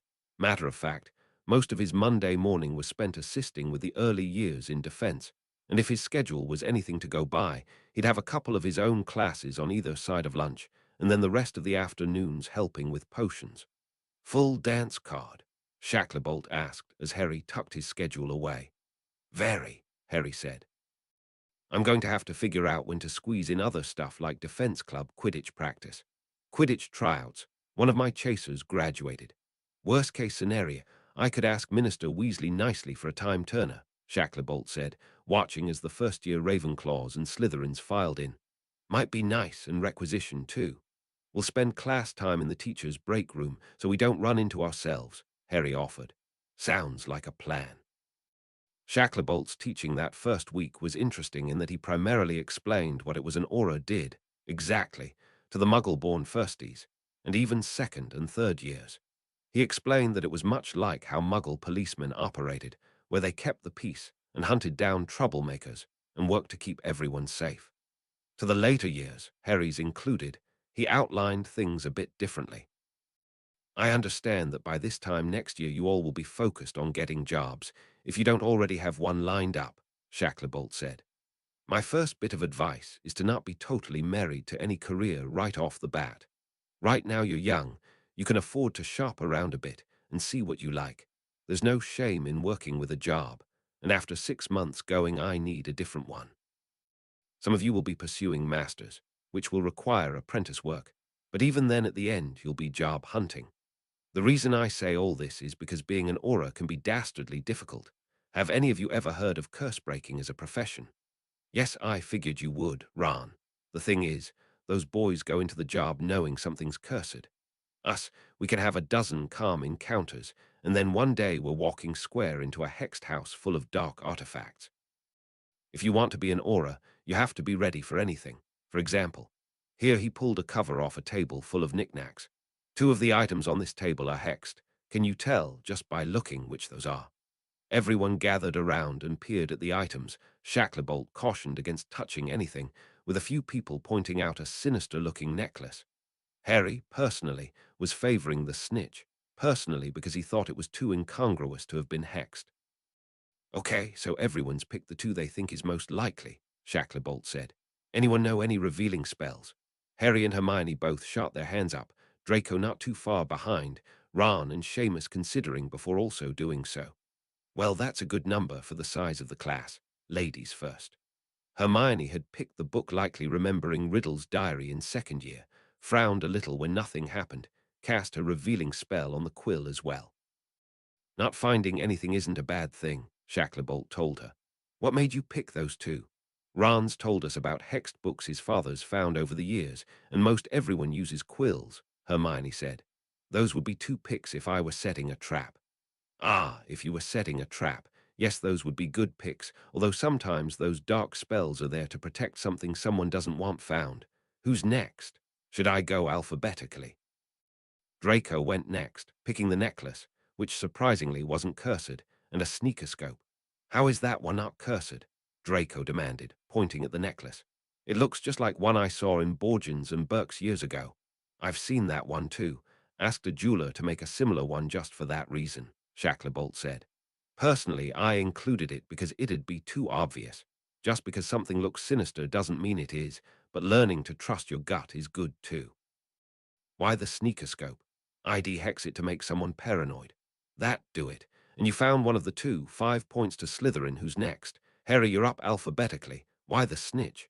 I have a history, Harry said flatly, which exactly no one disagreed with. There's a whole betting pool, Dean confirmed. I won big last year, Seamus said. Shacklebolt seemed mostly bemused as he assigned them homework, effective revealing spells for dark hexes, but apparently took this in stride. Chapter 107, in which classy filming happens. Chapter text. As Harry suspected, seventh year was truly hectic, and despite agreeing with Ron initially, by the time that first Wednesday rolled around, he had to break down and start using the fresh day planner Hermione had got him for Christmas last year. I broke down Monday, don't feel too bad, Ron commiserated. That's because you're doing all that filming, Harry told him. Yeah, good thing I like that, otherwise this'd really suck. Trust me, the day planner helps, Hermione said brightly, apparently unaware that the betting pool was having a field day predicting how her last year would go. Quite a few were anticipating her cracking sometime around the Christmas holidays, although Harry was personally betting earlier because she was trying for animagi. Harry, regrettably, was inclined to agree, mostly because without it he wouldn't have been able to budget enough time for Quidditch tryouts that Saturday. Okay, let's get it all out of the way right now, he sighed, looking over the sizable cluster milling in front of him. Are any of you from another house or a first year? Does that matter? One kid asked. Yes, that's the point of having Quidditch teams for each house. Also, Professor McGonagall informs me that putting a first year on the team is going to require extra paperwork, and my course load isn't going to support that. People seemed to accept that explanation, which at the very least sort of sounded true, which left him with a much abbreviated group to work with. I really only need a chaser, Harry announced. So understand that if you try for any of the other positions, you'll be playing as reserve. How likely will it be that we can play? One second year asked, a hand up. More likely than you think. Now up, I want to see your flying skills. Ron, fortunately, didn't really give himself time to get worked up before getting into the air, mostly because he was busy filming, and was also slated to film any game Gryffindor wouldn't be playing, with the Creevy brothers doing the filming for Gryffindor's games. By the time Harry needed him up to act as keeper, the Creevies had come over, and he was busy explaining how the camera worked, necessitating Harry having to test keepers and chasers at the same time. About time you came up here, Harry said when Ron finally flew up. What's with the delay? Carlin and Dennis are both Muggle-born. Apparently that doesn't immediately translate into knows how to operate a video camera, Ron sighed. How's my competition? If you stay on your broom, you'll be leagues ahead. At least McLaggen had graduated, meaning Harry didn't have to deal with him this year. Ah, brilliant. Ron did manage to stay on his broom, coach the keepers and chasers on how to best play, hopefully not using the Chudley Cannon's playbook, while Harry pitched the beaters against each other and tested the seekers. By late afternoon, they had managed to get a new chaser, Dean Thomas, although Harry humoured his and Seamus' ongoing scheme by putting down Seamus Finnegan and had a lineup of reserves, just in case. I want you guys showing up at practice, he told the reserves. That way not only will your skills be kept up to date, but we have a full team to practice against. It was late afternoon by the time they were able to dismiss the teams, the players and spectators heading up to the castle, while Harry, Ron, and Hermione headed to Hagrid's. You should do well this year, I think, Hermione told them as Snips flew from her shoulder to Harry's. Hopefully, Harry said, and hopefully keeping the reserves trained will keep us from being impacted by anything happening. You know who is arrested, Harry? Let's be real, only like. Half of all Quidditch-related incidents during our time here has been because of him, Ron pointed out. The other half is just normal bad luck. And Dementors, Harry pointed out. This is true. Let's see, Quirrell was a moldy-valdy thing. Second year with the bludger was Derby, that was sort of related. Third year the Dementors were because of Sirius, because they thought he was working with. Okay, maybe Hermione has a point. Yeah, but fifth and sixth year had an absence of such things, and fourth year had no Quidditch competitions outside of unofficial ones. At the risk of jinxing it, if we can avoid it all this year, you'll actually end with a net positive. This is true. Care of magical creatures had already started off with a bang, with Hagrid introducing a demiguise, from whose fur regular invisibility cloaks were made. Like the Strals, they were revealed by the Revelio spell, but only briefly, and Hagrid more encouraged them all to be patient and quiet to coax it into revealing itself. This, of course, was worth mentioning because the demiguise was also taking tea with them, calm enough in Hagrid's hut to be fully visible and looking much like a silvery, long-haired sloth. "Oh, you lot just wait ta see what I've got in store for ye this year," Hagrid said, just about busting with glee. "This is when I'm finally allowed to properly show ye some fives." "What were you showing us before?" Ron asked, concerned. But considering the next class introduced them to griffins, Harry was in agreement that this year was going to be exciting, Draco verbally confirming that he was going to be bringing Emily Dale down to the pumpkin patch that Greywing the Griffin was guarding. And to further cement the year, Ron's brother Charlie bringing in Nora the Norwegian Ridgeback so they could study dragons. "Bring in the crumple-horned snorkack and my life's complete," Ron told Harry after one class. "Not that thing again," Hermione sighed. "I mean, we are planning on hunting Bigfoot. It's not like it wouldn't fit in our plans," Harry told her. "You're still sensible about all this, aren't you?" Hermione asked Snips, who nodded. "Good, I can't be the only one. Maybe we're just getting a head start on being like Dumbledore when we grow up." "The beards are definitely going to take a while," Ron confirmed. Ancient runes had Harry sketching out the goblin runes he had recalled for class discussion, which was fun, and led to studying them for an assignment. Ron, meantime, reported that seventh-year Muggle studies involved studying Muggle law and politics. As he termed it, we finally got to the not fun part of the class. Hermione required very little prompting to regale them with how her alchemy class went, which was of interest to them, since Dumbledore had sent them a letter with the observation that since alchemy this year lines up with a bit of your free time, it might be a good time to see if such shows up on film. The two of them showing up to alchemy class to film made Harry sorry he hadn't been able to meet the criteria. Alchemy, especially the way Dumbledore taught it, was singularly fascinating and seemed to encapsulate how magic had felt back when he first started. That is, the only limit was imagination. "Ah, yes," Dumbledore mused when Harry shared his observation after class. "I think that's what so pleases me about the subject, that it captures the wonder and whimsy of first being introduced to magic. Incidentally, Harry, I'm glad you and Ronald could take time out of your schedule to attend. Much as I would like to, I cannot exactly justify randomly calling you up to tea with how burdened your seventh-year schedule is destined to be." "It's okay, Professor. I'm using a day planner," Harry said. "We might be able to pencil you in." "Marvelous, although I've already contented myself with making up lost time should you decide to pursue a teaching career.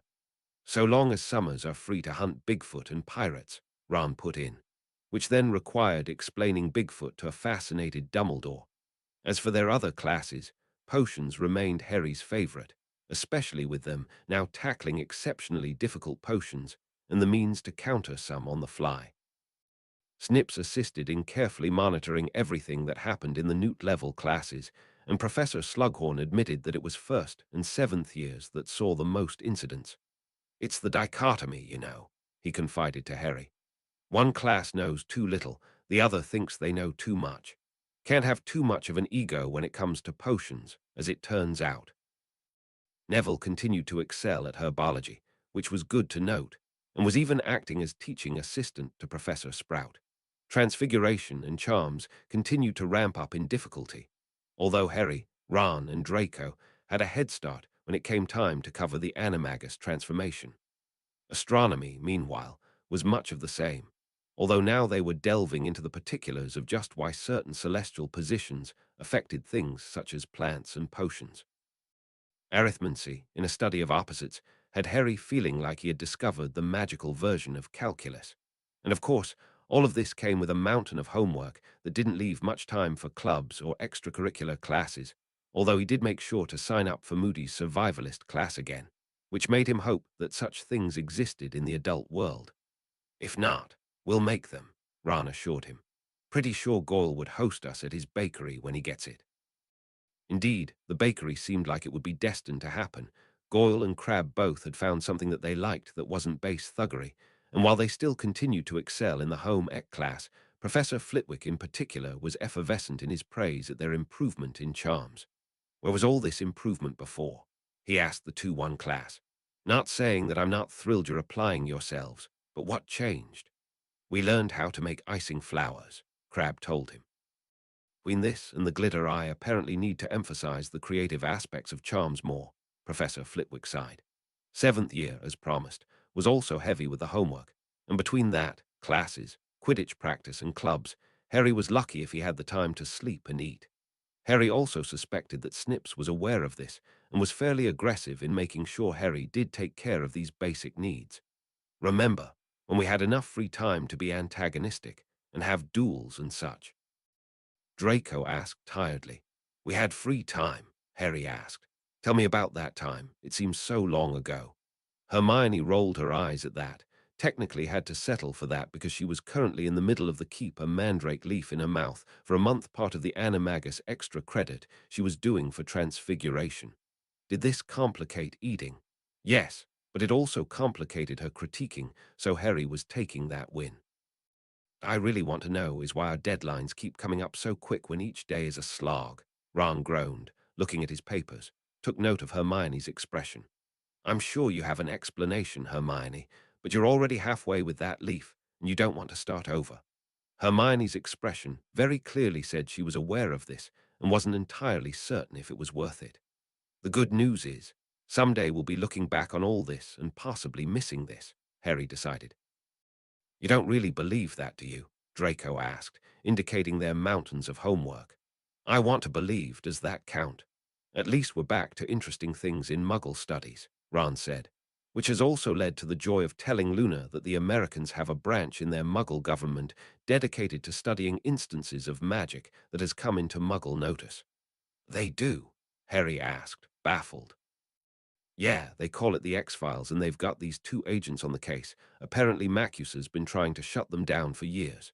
Harry looked at Hermione, decided to take pity on her pain. Do you want me to explain, or should we wait until you can? Explain what? Ron, the X-Files is a TV show. Remember how I told you that some of those were fiction? I'm aware. I just want to see the Quibbler articles. You know she can kill you silently, right? Draco asked, indicating Hermione. She knows non-verbal spells. She can make it happen. Watched as Hermione scribbled something furiously down before holding it up to Draco. Apparently she's not even going to use magic. Hermione, our intent next summer is to go hunting Bigfoot. This was always going to be a losing battle. Hermione looked aware and supremely annoyed by this point. We're so getting it when she can talk again, Harry said quietly to Snips, who nodded pointedly. In other news, Harry herewith resolved to ask one of the divination teachers if predicting a sure thing even counted as divination. It took a while, but apparently Professors Trelawney and Ferenza differed on whether it did or not. Chapter 108, in which first term is a blur. Chapter text. Another part of the particulars of 7th year was the guest speakers in class. Noteworthy speakers included Newt Scamander himself, who went over chimeras with them. Hagrid was right. They were much more impressive than gnolls, as well as manticores, including the 2 varieties of the latter. Now Hagrid has been going over magical creatures that could be classified as beings, but for the aggression, Perseus, don't lie, he said to the non-insectoid manticore when it moved to argue. My point is, not hunting down and tackling your own prey is a very clear failing on your species' part, and I don't see why I have to pay for it, the manticore argued. I have something to try later, Ron said to Harry in an aside. I mean, I did snatch a bug mid-flight once, Harry told him. I don't think it was as rewarding as this guy's making it out to be. Probably during, definitely not after, Draco confirmed. You seem to speak from experience, Ron observed. Peacocks apparently prioritize bugs scrambling on the ground, Draco muttered. Guest speakers in potions were old connections of Professor Slughorn's, several of which were happy to be eyeing the class for potential apprenticeships. Professor Slughorn assured Harry that he had already picked a handful for him to decide upon that were already interested without realizing he was the boy who lived. Although Harry's favorite thus far had to be a Mr. Alder Blackthorn, aka the Harry Potter. Harry recognized him from the back of his book. Barked out a laugh when he saw him at herbology as Professor Sprout's guest speaker. "Hello, Mr. Harry Potter. I'm Harry Potter," Harry greeted, shaking the man's hand. Mr. Blackthorne blushed furiously under his beard. "Ah, sorry about that. I saw an opportunity and seized it." "Don't be sorry about it. It's brilliant," Harry said, still grinning. "Bought copies for my friends because of it. Told them you were the famous Harry Potter." "Really?" "Because I'm writing a new book, if you'd be interested in having that on the blurb." "Happily," Harry said. "Have you met Neville yet? He's real brilliant at herbology. Can I get you to sign my book?" Neville asked. Mr. Blackthorne was happy to sign the several copies that the herbology students had, was practically beaming as he went over the class with them that day. Quidditch practice, meanwhile, was eating up what little free time Harry had left after classes, mostly because he wanted to end his tenure at Hogwarts with a bang. It was worth noting, he was pleased to observe, that having a second team training up alongside the first meant that not only did they not have to worry about some random event leaving the team limping, mistakes had been made throughout Harry's schooling, but it also meant his primary team was fully prepped against another full team, which also meant that their first match against Ravenclaw went swimmingly. "I'm gonna say part of it was because McLaggen wasn't here to knock your lights out," Ron said to Harry. "For which I am eternally grateful," Harry said, looked at Ron. "Also, eternally grateful that you finally got over your stage fright. Only took you until your final year," Ginny put in. "Better late than never," Dean offered. Any remaining free time was dedicated to helping Ron with his filming, which now extended to editing as well, which then necessitated learning how to edit. "The good news is, when we splice these together, we can just use Reparo and call it a day," Ron said, watching the screen as he rewound and played the tape again, Harry peering through some of the film reels. "The bad news is, what do we do if we have to put a piece back in? Can we duplicate the reel so we have a master copy?" Harry asked him. "That feels like the answer is yes. Check to see if Hermione's surfaced, will you?" Hermione hadn't, but between them and Snips, they managed to encourage her to take a break to help them with a duplicate spell, mostly by framing it as a constructive break. "This way, after doing this, you can go back to your work with fresh eyes without losing your momentum," Harry offered. "Or I completely lose my train of thought," Hermione said. "You're lucky I can use this for Charm's homework." There was indeed a duplicating charm, which needed a little editing, so it didn't just keep duplicating every time you touched it. Bill had covered it in a guest appearance at Charm's, citing it as a means of Gringotts' security. It also required a bit more fiddling to make the duplicate permanent, and by the time they figured it out, Snips had gotten Neville in, who told them of a duplicating charm that already did all that and had required no fiddling. "That would have been nice to know an hour ago," Ron sighed. "But then how would we learn?" Hermione countered. Personally, right now Harry could do with a little less learning. Halloween stood out to him, because Halloween at Hogwarts always stood out. At least there were no trolls or giant snakes this time. But other than that, his workload was so massive that by the time he finally surfaced, it was Christmas holidays. He and Ron immediately celebrated by sleeping clean through the first day, to Hermione's dismay. "That's a whole day wasted," she said, aghast. "Untrue," Ron said, sleepily tipping a cup of coffee in her direction. "We were simply catching up on all the sleep we've been putting off this past term. We were seeing colors I don't think man was meant to see," Harry agreed.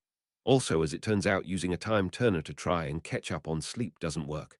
"As I found out," Hermione sighed. "All right, fine, but you absolutely are not leaving homework until the last minute." "I'm sure Aunt Sissy will remind us," Harry sighed as they filed into Professor McGonagall's office. Mrs. Malfoy did remind them, but Sirius was all for letting them sleep in again, mostly because he was doing so as well. "These people are adults. I didn't use magic for 13 years and remembered more than these people did," Sirius complained. "It's that paperwork and cubicle living, I'm almost certain of it," Remus put in. "It has to be. Don't ever let me in those boxes, Moony. Put me on a leash and tie me to a tree in the yard first, but don't let them put me in one of those boxes." "Didn't they do that already?" Draco asked him. "Huh, what was Azkaban then?" Sirius considered this for a few beats. "You know what, I'll allow it. So how was your grind?" "Hermione wouldn't let us take the tent and run off to the woods," Harry reported. "I feel like it would have been nicer on our sanity." That reminds me, Moody wants to know how figuring out that tent is going. This, likely, was because during one of the survivalist classes, Harry brought the tent along, prompting Moody to not only lecture everyone on how to set up a tent without magic, but also how best to stock said tent and treat it like a get-out-of-Dodge bag, aka a good bag. In other news, Harry had concerns that survivalists felt like this was inevitable, but also a bit more concerned to find that part of where Moody was getting his information was from Bert from the Tremors movie. Also concerning, the idea that no wizard found the idea of giant carnivorous subterranean worms far-fetched. We'll just use our brooms in Nevada, Ron assured him when he brought up this concern. Wrap ourselves in tin foil so the muggles just think they saw aliens again. Then they might send those FBI agents after us, Harry pointed out. The X-Files is fiction, right? Not according to Luna. Overall, the Christmas holiday was enjoyable even with homework. Draco wanted to get back to the books they were working on, which they did with sparty success, while Ron happily recorded all the family antics, despite getting constantly pelted with snowballs. You're not supposed to hit the cameraman, he shouted finally. Use Pratigo. Harry called, throwing another snowball at him. There was also the Malfoy family meetup elsewhere, which Harry was happy to skip out on. Pondered aloud with Sirius what was going on with them, while Remus and Snips tried to keep Harry on track with his homework. Had that answered when Darby announced that they were returning. Looked out the window to see the three of them actually smiling and chatting as they came up to the door, Lucius stopping at the door when Harry let the others in. Ah, Lucius said, glancing away constantly as he tried to avoid the other's eyes. Ugh, stutter inside. You're letting the cold air in, Sirius ordered. Harry moved to a chair as Lucius grimaced and stepped in, shutting the door. Silence for a long beat. Well, if we're going to be held in awkward silence, I'm getting more tea, Remus announced, standing and grabbing the kettle. Anyone else interested? Me, Harry said, heading over, feeling that maybe he knew what Remus was after. With the rest of them when Lucius cleared his throat. I wanted to formally apologize to all of you, he said, still fidgeting mightily. I realize you have no reason to believe or even accept that. True, Sirius interrupted, waving his hand in a get-on-with-it gesture. Skip ahead to the actual apology. Lucius grimaced. I'm sorry for attacking you, for assisting the Dark Lord, for... You're allowed to just say everything, mate. Is Mr. Lucius also sorry for the way he treated Darby? Creature asked, eyeing Lucius narrowly while Darby hid behind Creature. Everyone eyed Lucius on this one. It was one thing for someone like him to apologize to wizards. If he apologized to Darby, a house elf, someone that he viewed as far beneath him. I'm also sorry for the way I treated you, Darby, Lucius said finally. Such behavior was atrocious, and I want to thank you for taking care of my family. Of course, sir, Darby said, looking stunned that any of those words had left Lucius' mouth in that order. They're Darby's family, too. Creature, meanwhile, was still narrowly eyeing Lucius like he was searching for some confirmation, finally nodded and headed for the stove. Creature will make scones now. Excellent, sit, Sirius ordered, pointing at a chair, before I turn you into a coat rack. So this is going better than I expected, Harry said to Draco quietly. Draco nodded.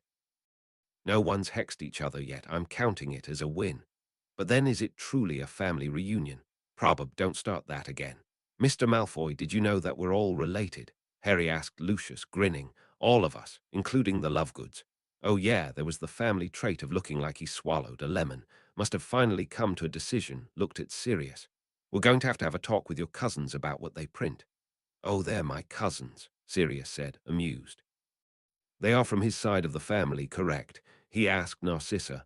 Last I checked, she said, not missing a beat. Ho, Sirius barked. Chapter 109, in which the Quidditch final is soaked.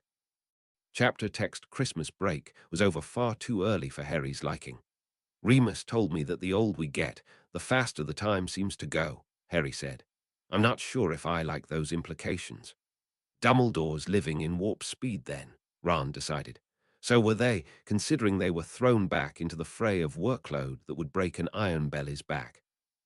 Specific shout-out went to the one potions class where they were required to brew multiple potions at once, which, according to Professor Slughorn, was the sort of class that had claimed the life of the previous professor.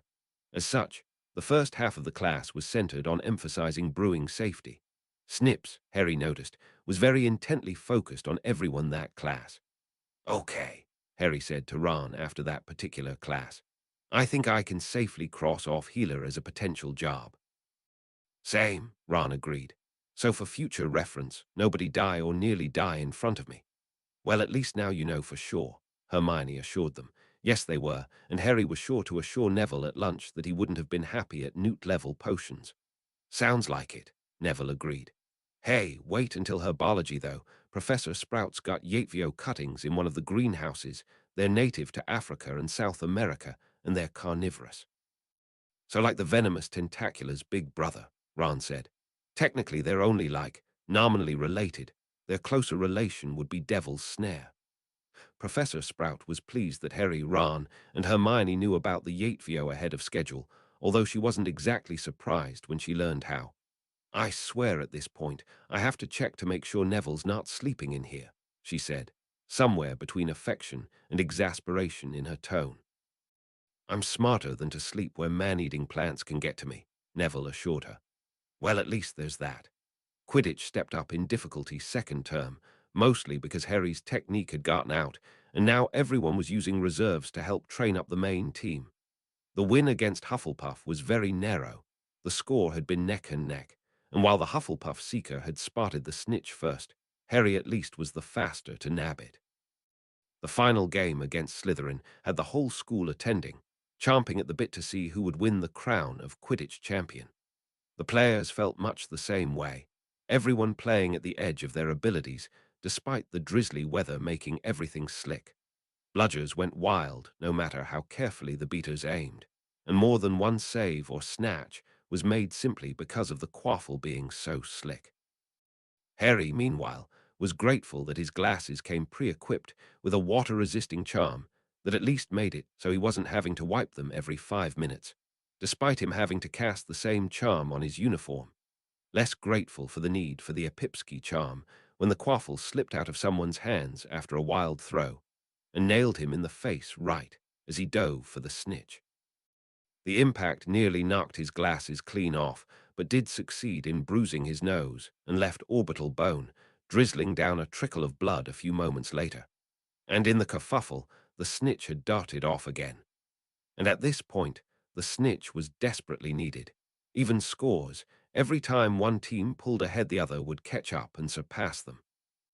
A couple of times substitutions had to be made, which allowed the reserves time to shine, but if the darkening drizzle was any indication, they needed to wrap this up before it turned into a night game. Past Draco on his way to examine the other end of the pitch. "Any luck?" Harry called. "Would we be having this conversation if I did?" Draco called back. Harry conceded the point, scanned high before risking dipping low again. Constant drops meant that the game carved a little deeper than usual, circled high again, squinting against the drizzle as they passed again. "It's probably a little late to be saying this, but you needed to have different colored rims besides gold," Draco told him.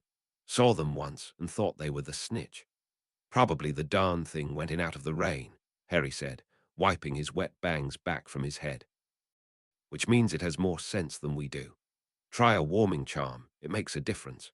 It did, and as Harry circled high again, the teachers started lighting lanterns and floating them up.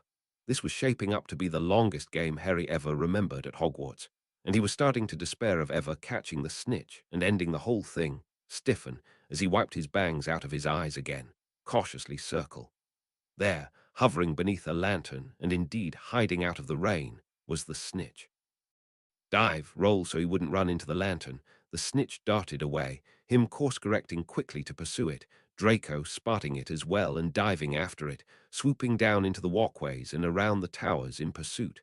A brief heartbeat where it jinked around a lantern, gone. Harry felt Draco's invective on a personal level. Where was it? Hiding under one of the lanterns, Harry told him. Think it's as sick of the rain as we are. And it was increasing from a drizzle to a proper spring rain. Keep searching, feeling the general disappointment deep in his bones where the chill was seeping into. At this point, he didn't care who got the snitch and won, so long as he could sprawl in front of one of those big fireplaces and warm back up. Draco spotted it first the next time, Harry quickly catching up. Once again it dove and ducked and tried to use the environment to its advantage, flying straight for lanterns before jinking away, using the lights to blind them and allow itself a moment to escape. Harry was the one who made the lucky guess, jinked right instead of left, slapped his hand against his chest when he accidentally ran smack into the snitch. "Oh, thank you," Draco sighed, sagging on his broom as the pitch erupted in wild cheers. "I'm not even mad at this point. It'll take me until next year to dry out. At least it's one to remember," Harry assured him. Said drizzles continued to persist through most of spring, with the Easter holiday primarily spent indoors in front of a fire, drinking hot chocolate as they continued to slog through their work. Ron, in particular, had roped Neville into assisting him with editing, and they had set up a small TV in their dorm for them to check the edited versions for smoothness. "Sound right there needs a little tweaking," Ron said, rewinding the clip a little bit. "I am begging you guys to either do that somewhere else or take a break," Seamus moaned. "I'm dreaming these clips now," which, in Harry's opinion, was better than accidentally copying the line down in his homework again. "Me, personally, I'm getting a better appreciation for why shows take so long," Dean said. "We're getting better at it," Ron said. "Or Seamus, you're not going to be playing in this weather, are you?" "I know some waterproofing charms," Neville assured him. "If the ones Hermione used for the game didn't do it, those certainly will." "We relocated to the room of requirement," Dean assured him, "so we get to test and see if the camera record's there." "Theoretically it will," Ron muttered, still focused on the TV.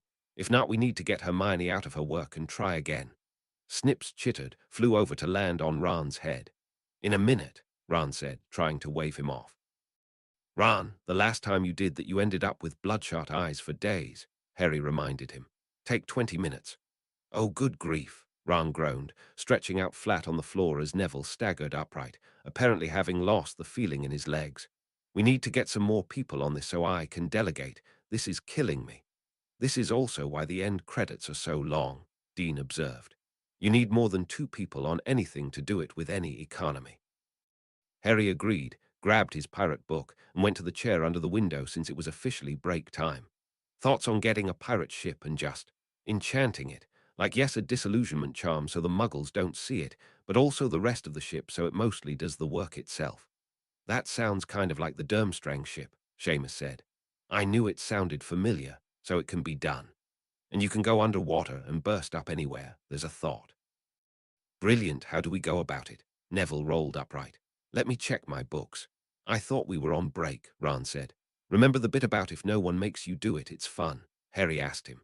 "Come on, help me with my grandiose plan to make a pirate ship and occasionally have it appear to muggles, like a make-your-own cryptid." Ron laid there for a few moments, considering. "Okay, I'm in. How do you reverse a disillusionment charm? I only ever heard of letting it wear off." They spent until Hermione came up debating on how to get this to work, and eventually Hermione gave up on trying to get them to see sense and simply pointed out which plans would and wouldn't feasibly work. "Also, wouldn't this be in violation of the statute of secrecy?" she asked. "They'll not be seeing wizards, they'll be seeing pirates," Harry pointed out. "Also, the Bermuda Triangle exists. That's actually where the Caribbean Ministry is," Ron said. "According to Percy, all the magic in the air doesn't play nice with airplane electronics, and that's why they keep going screwy there." "Well, you saw what we had to do with the TV," Hermione said, indicating the device. "So basically, Wizard Pirates is fair game. I want one of the really big hats," Dean announced. "Dibs on an eye patch," Seamus said. "Boys," Hermione sighed. "Am I to understand that you won't be sailing with us?" Harry asked her. "We'll put you in charge of the common sense," Ron offered. "I suppose someone has to be," she sighed. The rest of the year went at a breakneck pace, to the point that yes, Shacklebolt had gotten Harry a time-turner. It wasn't an uncommon sight for him to be hiding in the teacher's break room, frantically trying to catch up on homework. And yet, despite the extra hours, finals, and by extension, their newts, were looming up quickly. Hermione, of course, had gotten extra credit in Transfiguration, having finally finished the animagus process. Crookshanks happily announced how proud he was that she had picked the obviously superior cat form, which Professor McGonagall didn't argue with, ignoring Hermione when she pointed out that witches and wizards couldn't exactly pick what they turned into. "That just means the superiority is in your DNA. Don't fight it," Crookshanks declared.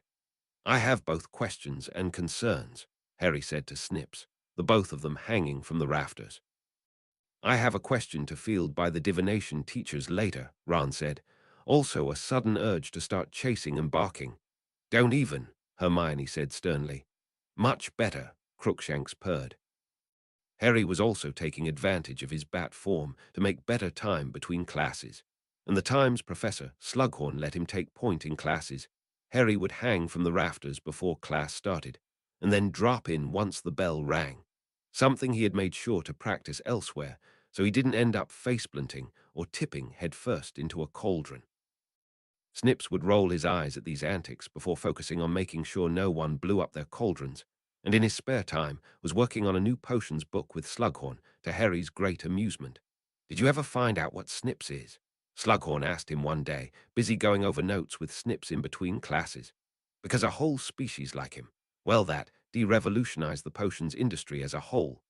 Not yet, Harry said, eyeing Snips thoughtfully. There was no denying he had theories. It's just that if they were true, Snips was very much one of a kind. Probably Remus would believe his theory, but it also brought in the question of if true, then what? Snips, if he were truly Severus Snape, didn't seem inclined to go back to that life, despite his occasional frustrations with his current situation. Why do I have to argue these points? The logic is self-evident. Snips had griped during one of their flying sessions, discussing having to write out for Slughorn just why his potions notes were better. As it was, Snips had concerns about developing carpal tunnel in his wings. But then if he wasn't? Probably he's native to somewhere like the Americas, Harry said. We'll be looking when we go Bigfoot hunting. I do feel that I need that species explained to me better, Slughorn said. We already promised Hagrid first dibs if we catch one, but basically it's like a really big demiguise, according to Ron.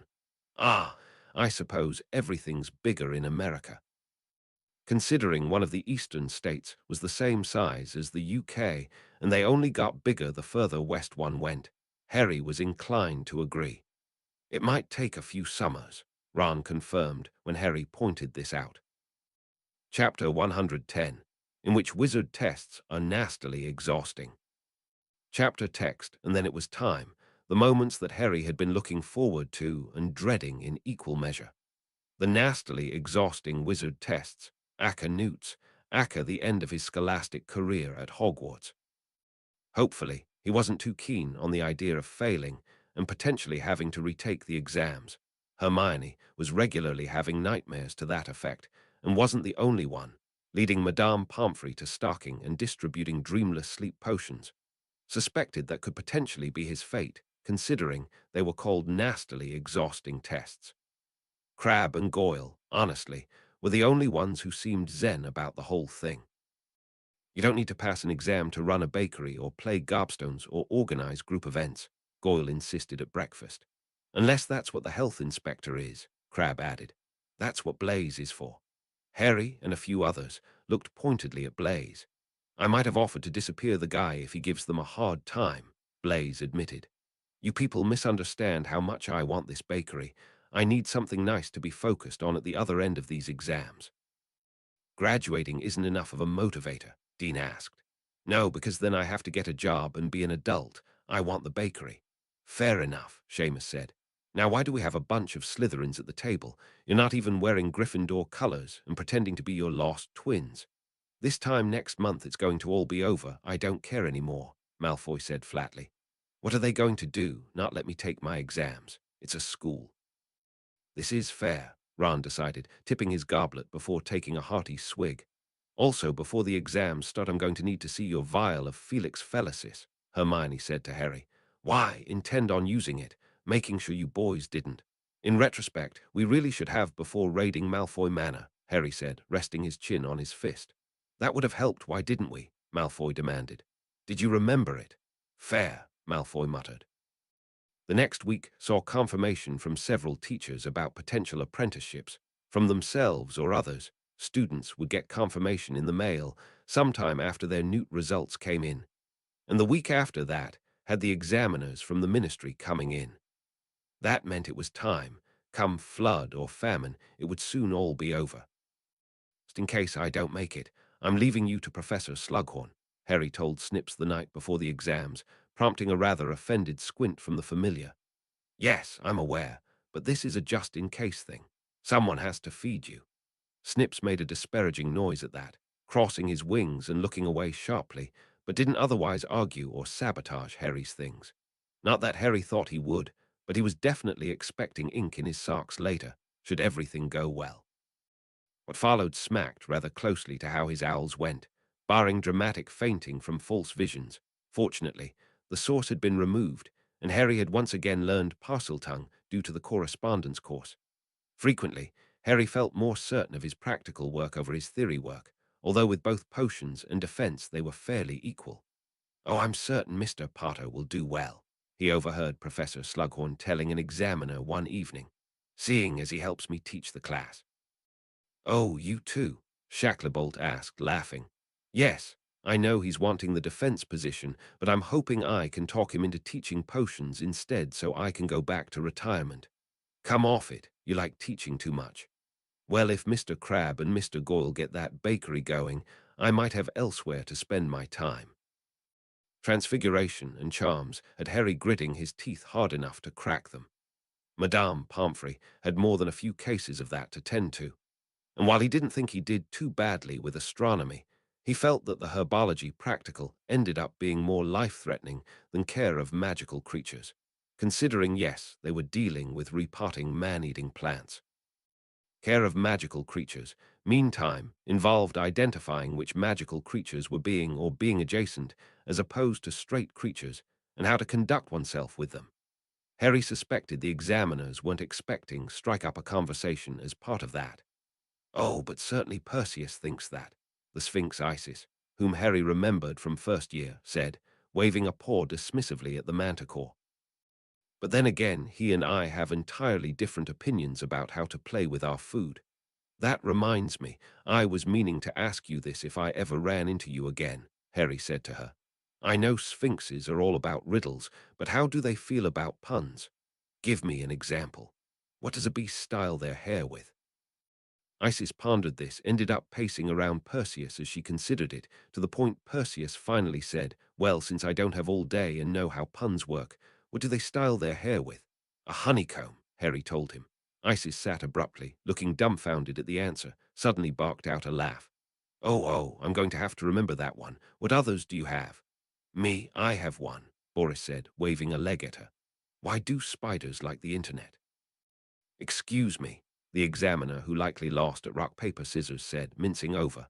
"Mr. Potter does need to finish his exams soon so the next student can go." "Oh, drat it all," Isis said, waving a paw at the examiner. "Can't let anyone have any fun at all." "Why do spiders like the internet?" Perseus prompted Boris. "Because of all the websites," Boris said. Harry really worried that he might have started something he shouldn't. Marv seemed amused at Snips' pacing during the exams.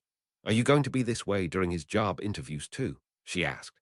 Now, to be fair, the last time there were these big exams something happened then too," Trevor said, waving a paw at Marv. "True, but I was wanting to avoid bringing that up in case I jinxed it," Marv acquiesced. "But at least after this, your wizards are done. Luna's still got next year to look forward to with this." "Well, at least she did well last year." "The trick is to not let it stress you out. Will you two let me pace in peace?" Snips demanded. "What do I miss?" Hedwig asked, lofting down to their perch. "Snips is fretting again," Marv said. "Stop that. There's no dark wizards with direct access to Harry's noggin anymore. He won't be dealing with any interruptions like that." "There's always the old-fashioned way," Snips pointed out. "This is true," Hedwig acquiesced. "You're supposed to be helping," Marv told her. "Having been around Harry for 7 years now, you learn to account for weirdness," Hedwig said, waving her off, looked when Crookshanks wended over. "I see you're joining us. The defense practical is going to be outside," Crookshanks said, "and I'm going to need help with both keeping an eye on things and keeping Buckbeak from breaking out of the paddock. We're both in agreement that one of the practitioners seems suspicious." "Ha!" Snips barked at Marv. "You know, one of these days all our kids are going to settle down into nice, calm lifestyles, and you won't have anything to get worked up over," Marv threatened. "That'll last until they have kids," Trevor assured her. And then it was the final stretch, the last handful of exams, theory and practical both. Harry nearly cried with relief when he finished the last of the theory, was aware of the fact that some actually did do so, although the ones who collapsed on the floor were gently prodded along by the teachers, citing foot traffic.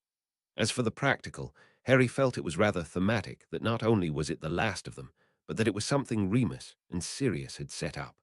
Moody helped us soup it up, Sirius announced proudly from the top of the wall. Also, we might have borrowed Fergus from the twins to take bets. Anybody with spare time is currently watching this, he added, gesturing towards the castle. Harry could see faces in the windows and looking over the parapets. Are you kids ready? A few weak years I can't hear you. Yeah, the seventh years bellowed. Good. Mooney, who goes first? Send in the first one, Kingsley. Remus called down. Also, for safety purposes, we do have auras on the walls, but understand you won't have that in real life, so conduct yourselves accordingly. What he said, Shacklebolt said, indicating Remus. We've got sections with dark creatures, hexes, auras pretending to be dark wizards, and sometimes a mix. Deep breath, do your best. Understand that in a real setting it's life or death. Try not to stress about your grade. Some of that seems a bit contradictory, Ron pointed out. Congratulations, that's adulthood. You want us going alphabetically? He asked the nearby practitioner. It'd be easier, she agreed. Everyone waited in anxious anticipation as the first student went, then the next and the next. Tempering it was excitement. They all remembered Sirius and Remus, gauntlets from last year, and were eager to throw themselves upon it.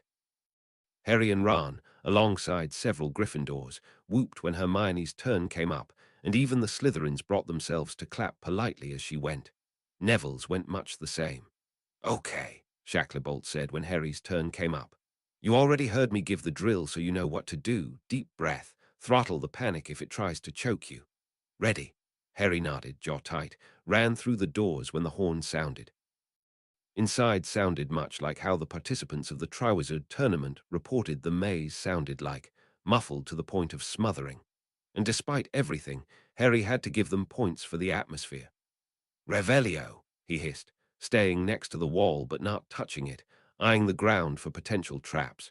If Moody had helped soup it up, that meant he'd be accounting for people being cautious. Vanish one trap, this revealed. Tried a different spell that Shacklebolt had taught them. Vanished two more before turning into a bat and flapping up to hover along the markings denoting crown molding. As he expected, 3 traps vanishing had alerted someone. Drop down and zap them in the back. Stay low as he went to the next section that had revealed. Resolved not to rely too heavily on his animagus form to keep him out of trouble, not with an animagus and a werewolf on the design committee. Likely, one of these sections had an anti-animagus spell on it, and he didn't want it catching him off guard. 2 sections later had a firefight between Harry and several red caps, with gnomes thrown in for good measure. After the first few minutes, Harry's opinion was very firmly that the gnomes were the greater threat. Yes, red caps were vicious, but they didn't pop up on your side while you were distracted and yell wildly to scare the every flavor beans out of you. It had gotten to the point that Harry had to prioritize the gnomes, knocking them for a loop with Flipendo, and then flinging them at the red caps like they were bowling pins. He herewith resolved to compare scores with Ron later on this matter, not knowing at the time that the path through was randomized. But eventually, Harry got to what he felt was the final step. After fighting through a crowd that seemed like they were Imperiused, he got the same general vibe from them as he had from Crumb that time. A singular man standing in a dark robe with the hood up, pale hands stroking a wand. Ah, Harry Potter, the man declared in a high, cold voice. We meet again. Hey, Harry noised, nodding his head and resolving to congratulate whichever aura this was for the spot-on impression. Immediately dove for cover as the man recovered from the non-reaction, narrowly avoiding the first curse, rolled upright, and cast a Protego as he ran, other spells as he jinked behind cover that was rapidly blown up. So long as he kept moving, he was a more difficult target. Hopefully an opportunity to either clear out or counter properly would present itself soon, because otherwise this would be the fail grade. Snips suddenly dove at the guy's head, tail lashing, briefly throwing Harry.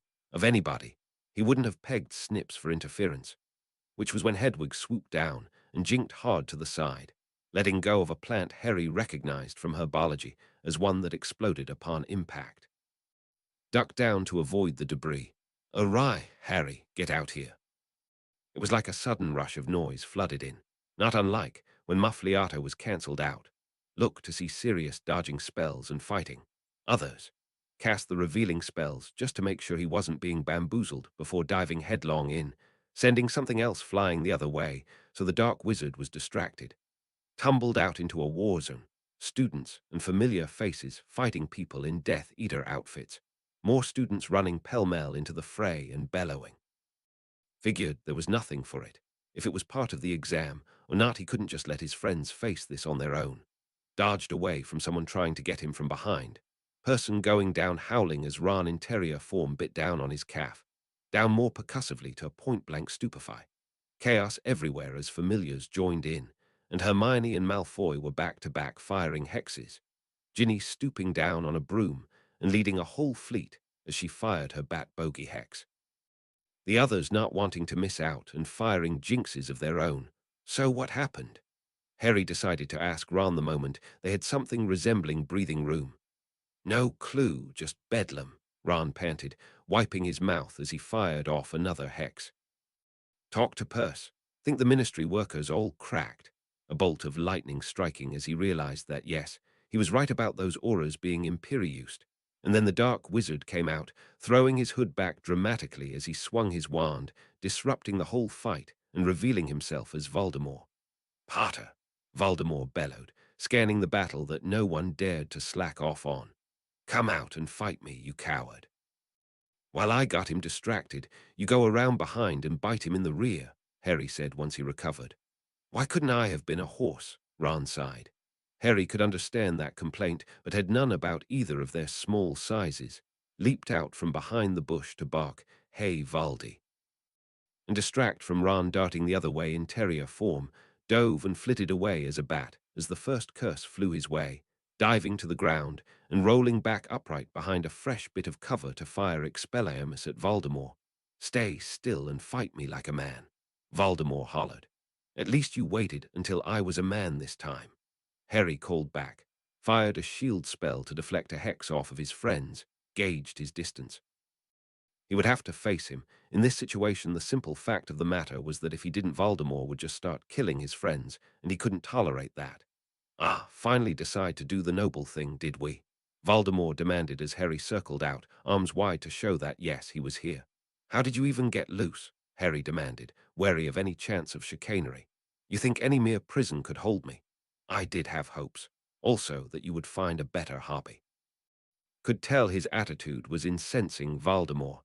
"Shall we finish this, then?" Voldemort was happy to do so. "Avada!" went off kilter from Ron, leaping up and biting at him, missing the target due to the robes, but still succeeding in distracting him, and letting Harry fire off another Expelliarmus. This one that aimed true. Shot off a stupefy that Voldemort dodged. Ron twisting away to give himself some space before Voldemort grabbed him by the scruff of the neck. Snips shot overhead. And then Perseus hit, shaking Voldemort like a rag doll, and not stopping even as the whole battle ceased. Harry was aware of Dumbledore standing next to him, wand at the ready, but quite as dumbfounded as the rest of them when Perseus finally spat Voldemort out, stomping a paw down on him proudly. "And that is how you're to handle your prey," the Manticore announced proudly. "Wait," Ron said, coming up on Harry's other side. "The power the Dark Lord knows not ends up being a Manticore. Did anyone even pick that one?" "We'll have to ask the twins," Harry told him. Chapter 111, in which 7th year ends. Chapter text: pretty much everything after that devolved into controlled chaos. Various battered and bruised students keeping the Death Eaters from moving as the auras secured them. Moody, and then Percy in towering moods as they tried to get to the bottom of just how Voldemort and his minions had gotten loose. Realized after severe questioning with the Veritrucerum, the 7th years had made in potions labs for Newt practice that Voldemort had conducted a bit of wandless magic to Imperius a god, and then went from there. There was also the question of what to do with Perseus. Technically, he was a magical creature that had attacked a wizard, but since that wizard was Voldemort, there was serious discussion on whether or not he deserved an Order of Merlin, first class. Newt Scamander was thrilled to death, Perseus preening as he constantly cheered, "That's my boy." And yes, he was voting for the Order of Merlin. As for Voldemort, well, he certainly looks dead, Shacklebolt said, as part of the cluster of wizards looking down at the remains. The problem is, he certainly looked dead the last time. We are reasonably sure he's properly dead this time, Dumbledore assured him. Unless he made another bloody Horcrux, Moody growled. Would he risk that? Percy asked Dumbledore. I did the math, and discounting the accidental one, there'd only be like 1/3% left of him. I doubt he would, but there's no harm in confirming, Dumbledore told him. Well, in the meantime, Sirius declared, and then he kicked Voldemort in the face, repeatedly. Oh yeah, he's dead, Sirius said. Was that really necessary? Remus asked. Yes, it's how I confirmed last time. Remus contemplated this before kicking Voldemort in the face as well. I couldn't let you be the only one that did that, he told Sirius. Feels good, doesn't it? It was at this point that Snips shook his head and lofted away to hunt Harry down and make sure he didn't find any fresh mischief to get into. Circle around, examining the various excited clusters dissecting the event, finally angled down to where Harry, Hermione, and Neville were helping Madame Pomfrey and Professor Sprout render down ingredients into quick healing potions to distribute. Madame Pomfrey focused on triage as Professor Sprout ministered the concoctions. Circle around a cauldron, sniff, finally land on Harry's head after he was certain that, yes, they had made the potion correctly. Hey, Snips, Harry greeted.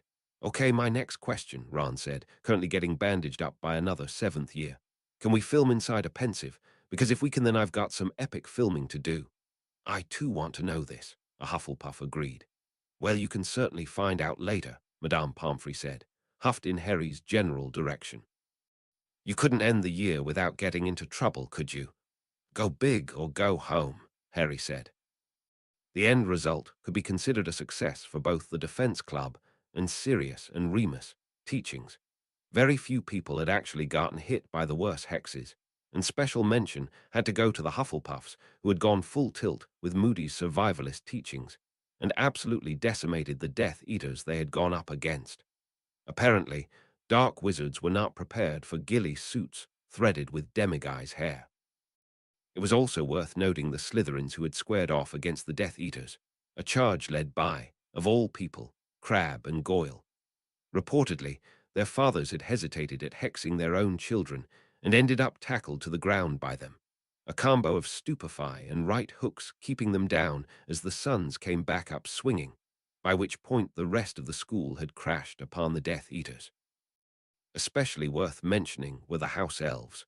Apparently one had spotted the commotion and quickly alerted the others, leading to them popping in and out of the battle and removing anyone who had gotten critically injured. If not for them, it was likely there would have been fatalities. As it was, Madame Pomfrey anticipated no permanent damage.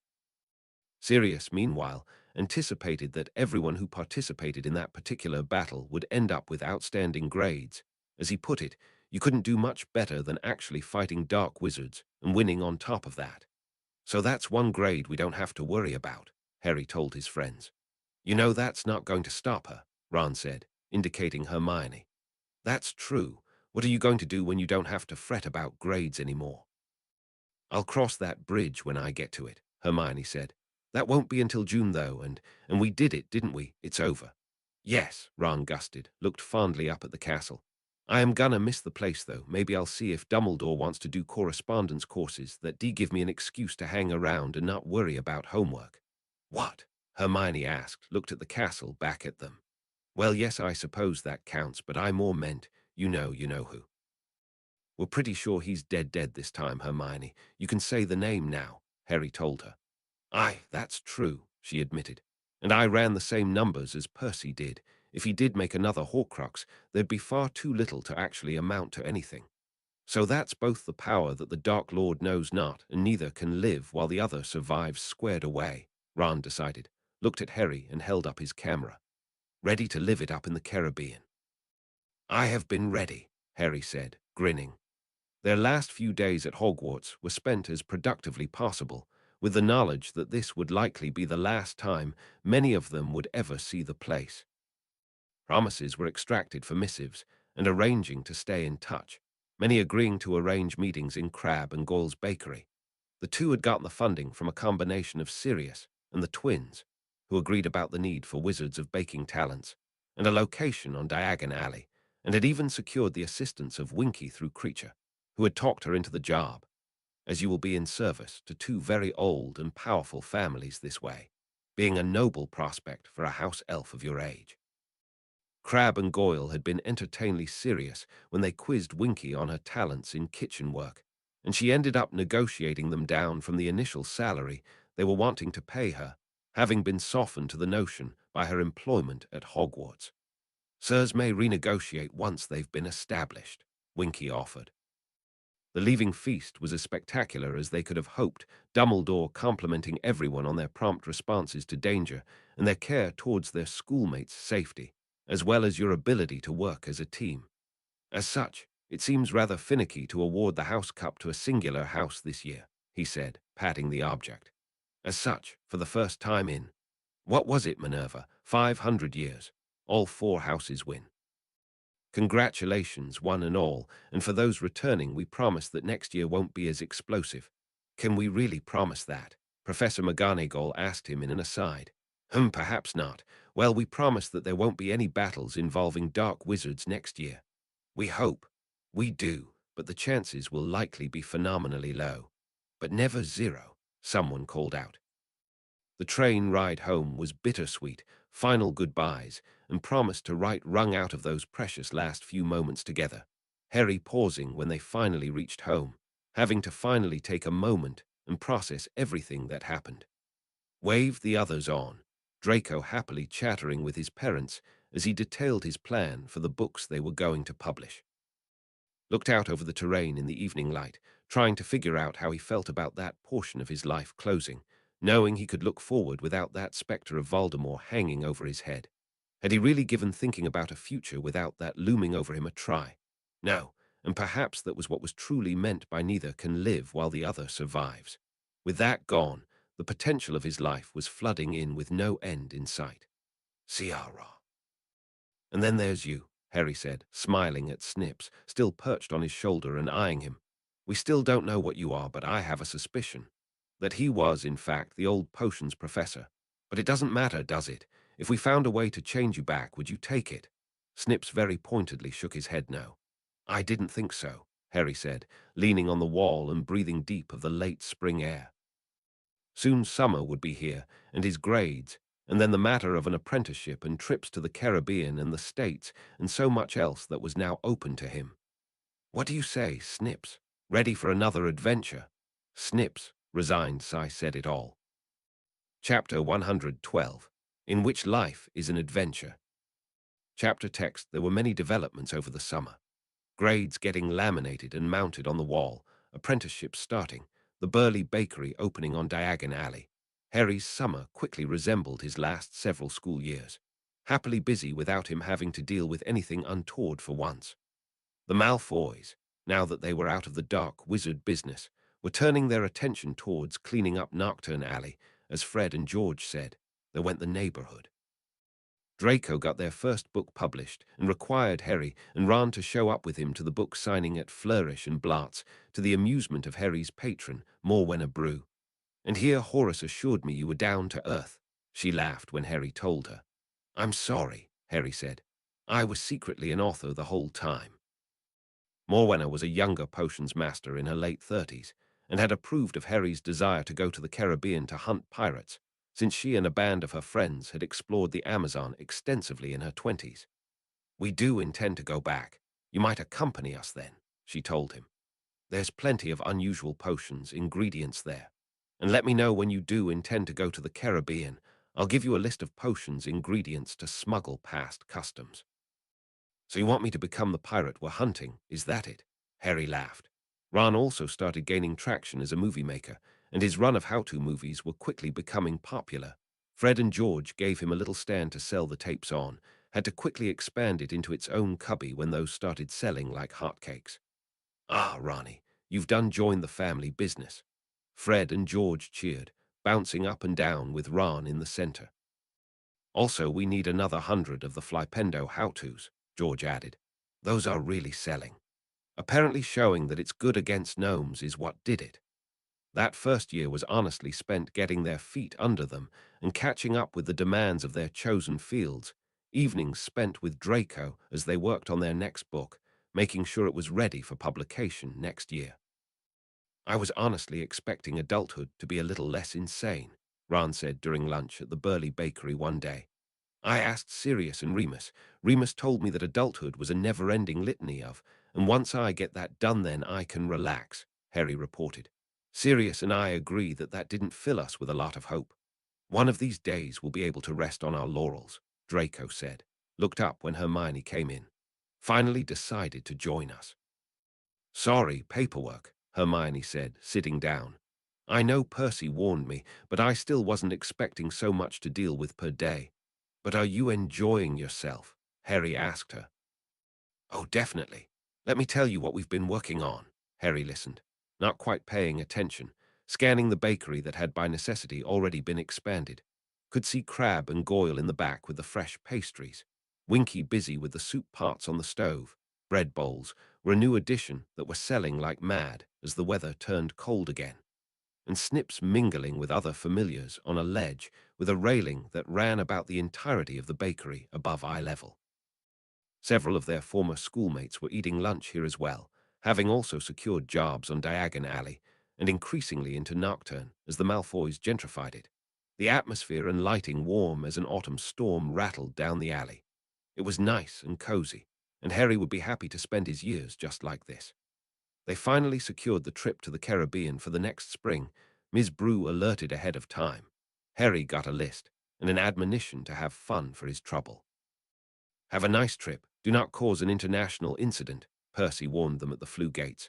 Sorry, already promised Fred and George I would, Ron told him jauntily. Ron! Harry still didn't care for Floo travel, but it was probably still preferable to Portkey, and at the very least he did manage to stick the landing this time. Ah, very good, a man on the other side said in a thick Jamaican accent. You part of the party from Britain Den. Anything to declare. Hunting pirates and I hate Floo travel, Harry said, stepping out of the way of the great landing. I meant fruit or things like that. Do familiars count? Follow Dave here so he can get you decontaminated, the man said, indicating another wizard. Anything to declare? He asked of Ron when he came through. My brother is convinced I'm going to cause an international incident. No, I didn't bring any fruit, Ron said. Also, most of the party are animagi. Do those count towards this? Harry asked. That'll be dis potion, Dave said. We'll use dat just as soon as your familiar satisfies himself. I think he's critiquing me. Most likely. Their subsequent exploration and filming of the Caribbean went off with no hitches and no encounters involving letherfolds, which Harry counted as a bonus.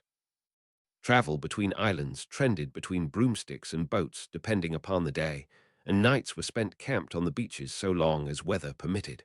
Those times the weather did not involve finding a hotel rather than risk the tent blowing away in a gale. It would be a cool way to travel, Ron mused. One of their guides was also an animagus that turned into a dolphin and had taken advantage of this by doing her level best to map the Caribbean seafloor. She was able to direct them to the more intact wizarding vessels, although the rest of them had to make use of the more conventional bubblehead charm, with another such charm around the camera in order to see the ships. And when they returned home and released the finalized product, it fully cemented Ron's career as a movie maker. Dumbledore looked up from his desk at the polite knock, beamed at the sight of Harry. Ah, Harry, glad you could make it. Tea? Yes, sir, Harry said, easily returning the smile as he sat down. It feels weird seeing Hogwarts again. Nothing's changed. It does cause a bit of a shock when one returns to the rest of the world. Incidentally, I saw the new movie you and Ronald made. Newt sent me a 10-foot letter about it. Yeah, he and Ron are heading back to the States to try and get more information about Bigfoot, Harry said. He's having to delegate recording some of the Quidditch games to the Creevy brothers. He's so busy now. So, yes, business. I see you've earned a mastery in both defense and potions, and while I know you had your heart set on defense, Horace has been asking me about you taking over for potions so he can retire again. I mean, the curse is gone from defense now, Harry agreed. And I think Sirius is starting to warm to the idea of being a teacher. I'd hate to stop him once he's on a roll.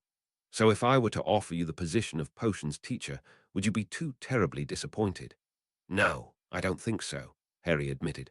Also, Ron wanted to ask about the flight teacher position.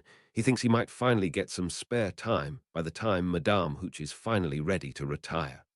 I shall keep that in mind. There was also the question of if they should write down their experiences, Ron pointing out to Harry that if he didn't, someone else would. Harry finally compromised by writing down the bullet points and giving the story to a Muggle woman that Mrs. Figg introduced him to, saying she was an aspiring author. As he told her, "Make it as wild as you want. Just let me and my friends have first crack at it when it comes time to make the movie." Hermione, of course, had a fit about that, even though, as they pointed out to her, it would be fiction and therefore still fit in the loophole for the statute of secrecy, which was also their excuse for filming on location when it came time to make the movies. "This is ludicrous," Percy exclaimed, gesturing at the castle. "The whole of Hogwarts is enchanted. They shouldn't even be able to see it."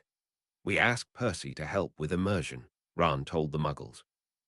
"When he calms down, we'll get him to do the detail work. Don't worry." It took a while to get Percy to calm down, mostly because he learned that Harry and Ron had gotten Dumbledore's help with the fiddly magic bits.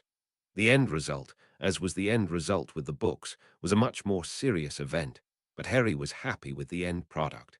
"But none of this even happened," Hermione protested, reading through the third in a series of 7.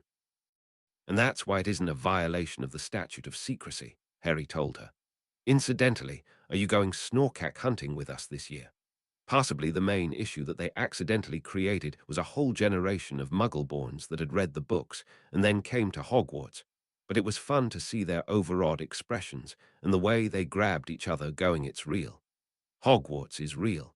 That's Dumbledore." Jostled and pointed, all of them blown away by the fact that a little piece of magic was real. "So, what do you think?" Harry asked Snips, hanging upside down from one of the rafters before the first potions lesson of the year. "Was this where you saw us way back when we met?" "It was 17 years ago, not an eternity," Snips said sternly, narrowed his eyes at Harry. "Do you intend to write that girl back? Why are you after me about kids? I want to know if I'll ever have any peace and quiet." "You like it," Harry said, jostling him, dropped down and flapped to the front of the class as the bell rang, executed a neat little spin, and stuck the landing, excited gasps from the students as they saw a bat turn into a person. The Bat of the Dungeons, some of the older students called him, and he wore that moniker with more affection than he ever had the boy who lived. "Hello, students." Harry greeted, beaming as Snips flew over to land on his shoulder. "And welcome to your first potions lesson." Yes, he would write that girl back. Life was good, and even better when you fully lived it. Finis.